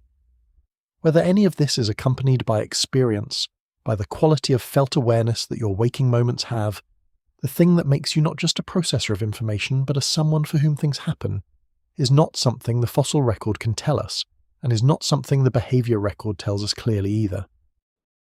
But she is looking at the sky, and the sky is doing what the sky does, which is change, continuously, never the same twice, never the same moment extending into the next without transformation. The clouds move, the light shifts, the colour at the horizon deepens, and the white edge of the high clouds fades, and somewhere in the blue above the clearing a single bright point of light has appeared, the first star of the evening, or a planet, catching the last of the sun's angle in a way that makes it visible before the full dark arrives.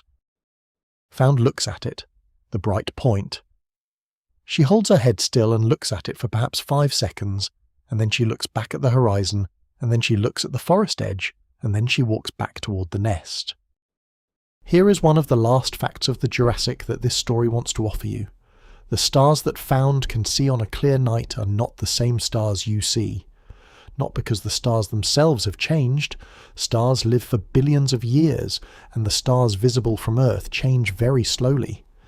But the positions of the stars relative to Earth shift over the course of the precession cycle, the 26,000-year wobble of the Earth's axis, and over the much longer timescale of the galactic orbit, the slow revolution of the solar system around the centre of the Milky Way that takes approximately 225 million years to complete.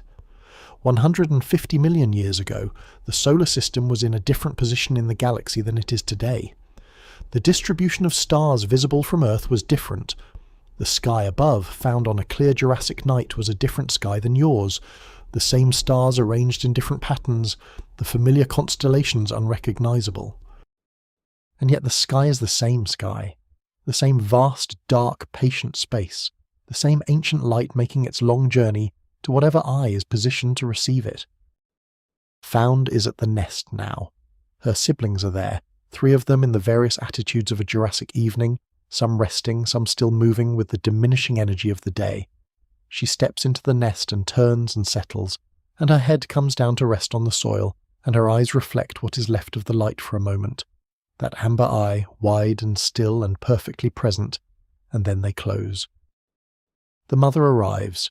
She comes from the direction of the forest, moving with her familiar night arrival precision, and she takes her position at the north edge of the nest, and she looks at the tree line, and she looks at the sky, and she looks at the 4 small animals in the centre of the clearing who are sleeping or nearly sleeping, and she lowers herself to the ground, and she is still. The Jurassic night comes on. The stars, those different, ancient, unchanged stars, multiply in the darkening sky above the clearing until the whole arch of the night is full of them, more than you can count, more than you have names for, more than any map will ever capture. Found sleeps. The clearing sleeps. And you, wherever you are, in whatever room with whatever ceiling above you and whatever darkness around you, you are here too. In this, with Found, under the same sky that is also not the same sky, breathing the same air that has been breathed and released and breathed again for longer than either of you has been here to breathe it. You're in good company. You're in the best company that time offers. Sleep well.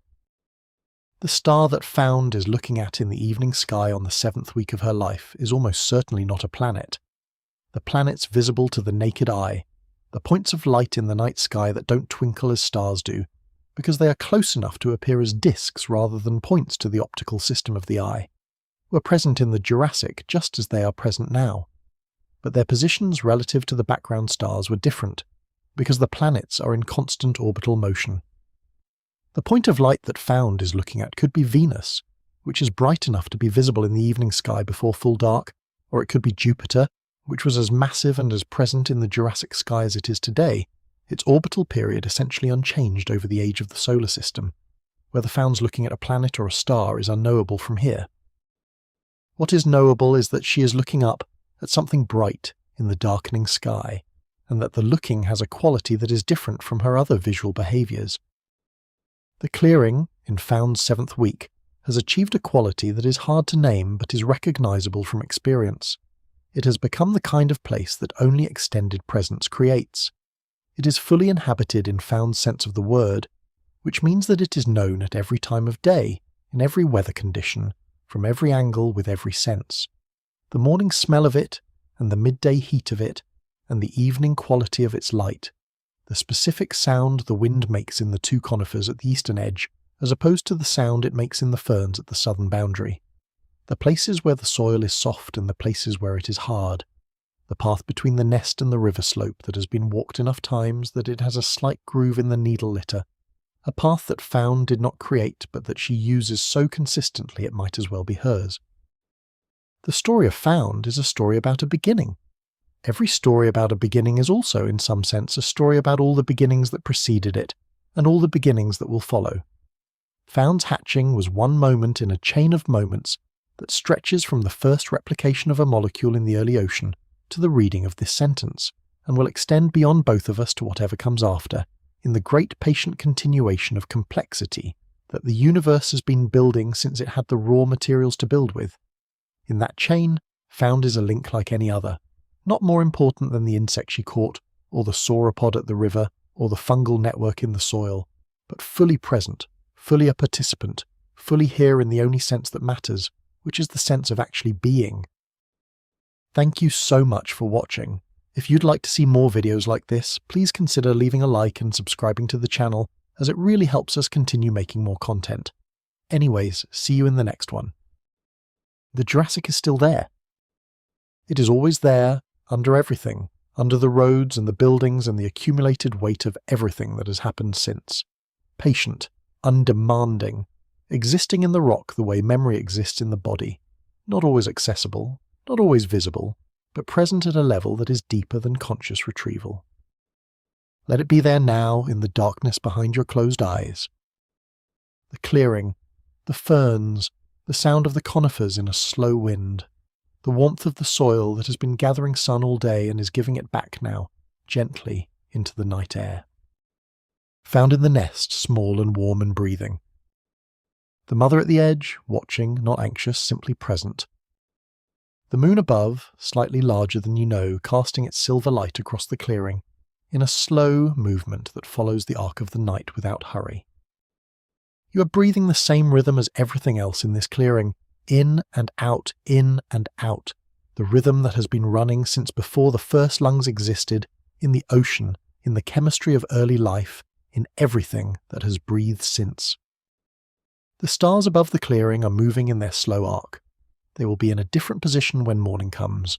Everything is always in a different position when morning comes. But morning is not yet. Morning is a long way off, and the path to it is through exactly this darkness, this breathing, this warm and unhurried descent into the sleep that your body knows how to do without being told. Found is already there. The mother is nearly there. That easy watchfulness tipping slowly toward a rest as the night deepens and nothing requires her attention, and the clearing holds its own in the dark. You're following them. You have been following them since the beginning of this story, and this is where the story naturally goes. Into the quiet, into the dark, into the rest that the body earns by being awake and moving and alive through a whole day. The Jurassic breathes around you. Let yourself go into it. Deeper. Quieter. Still. The clearing holds you. The night holds you. 150 million years of the world being exactly what it is holds you. Patient and ancient and warm. Sleep. If you liked this video, let me know where in the world you're watching from and what time it is. I'm always curious about that. And if you have a suggested topic, feel free to leave it in the comments.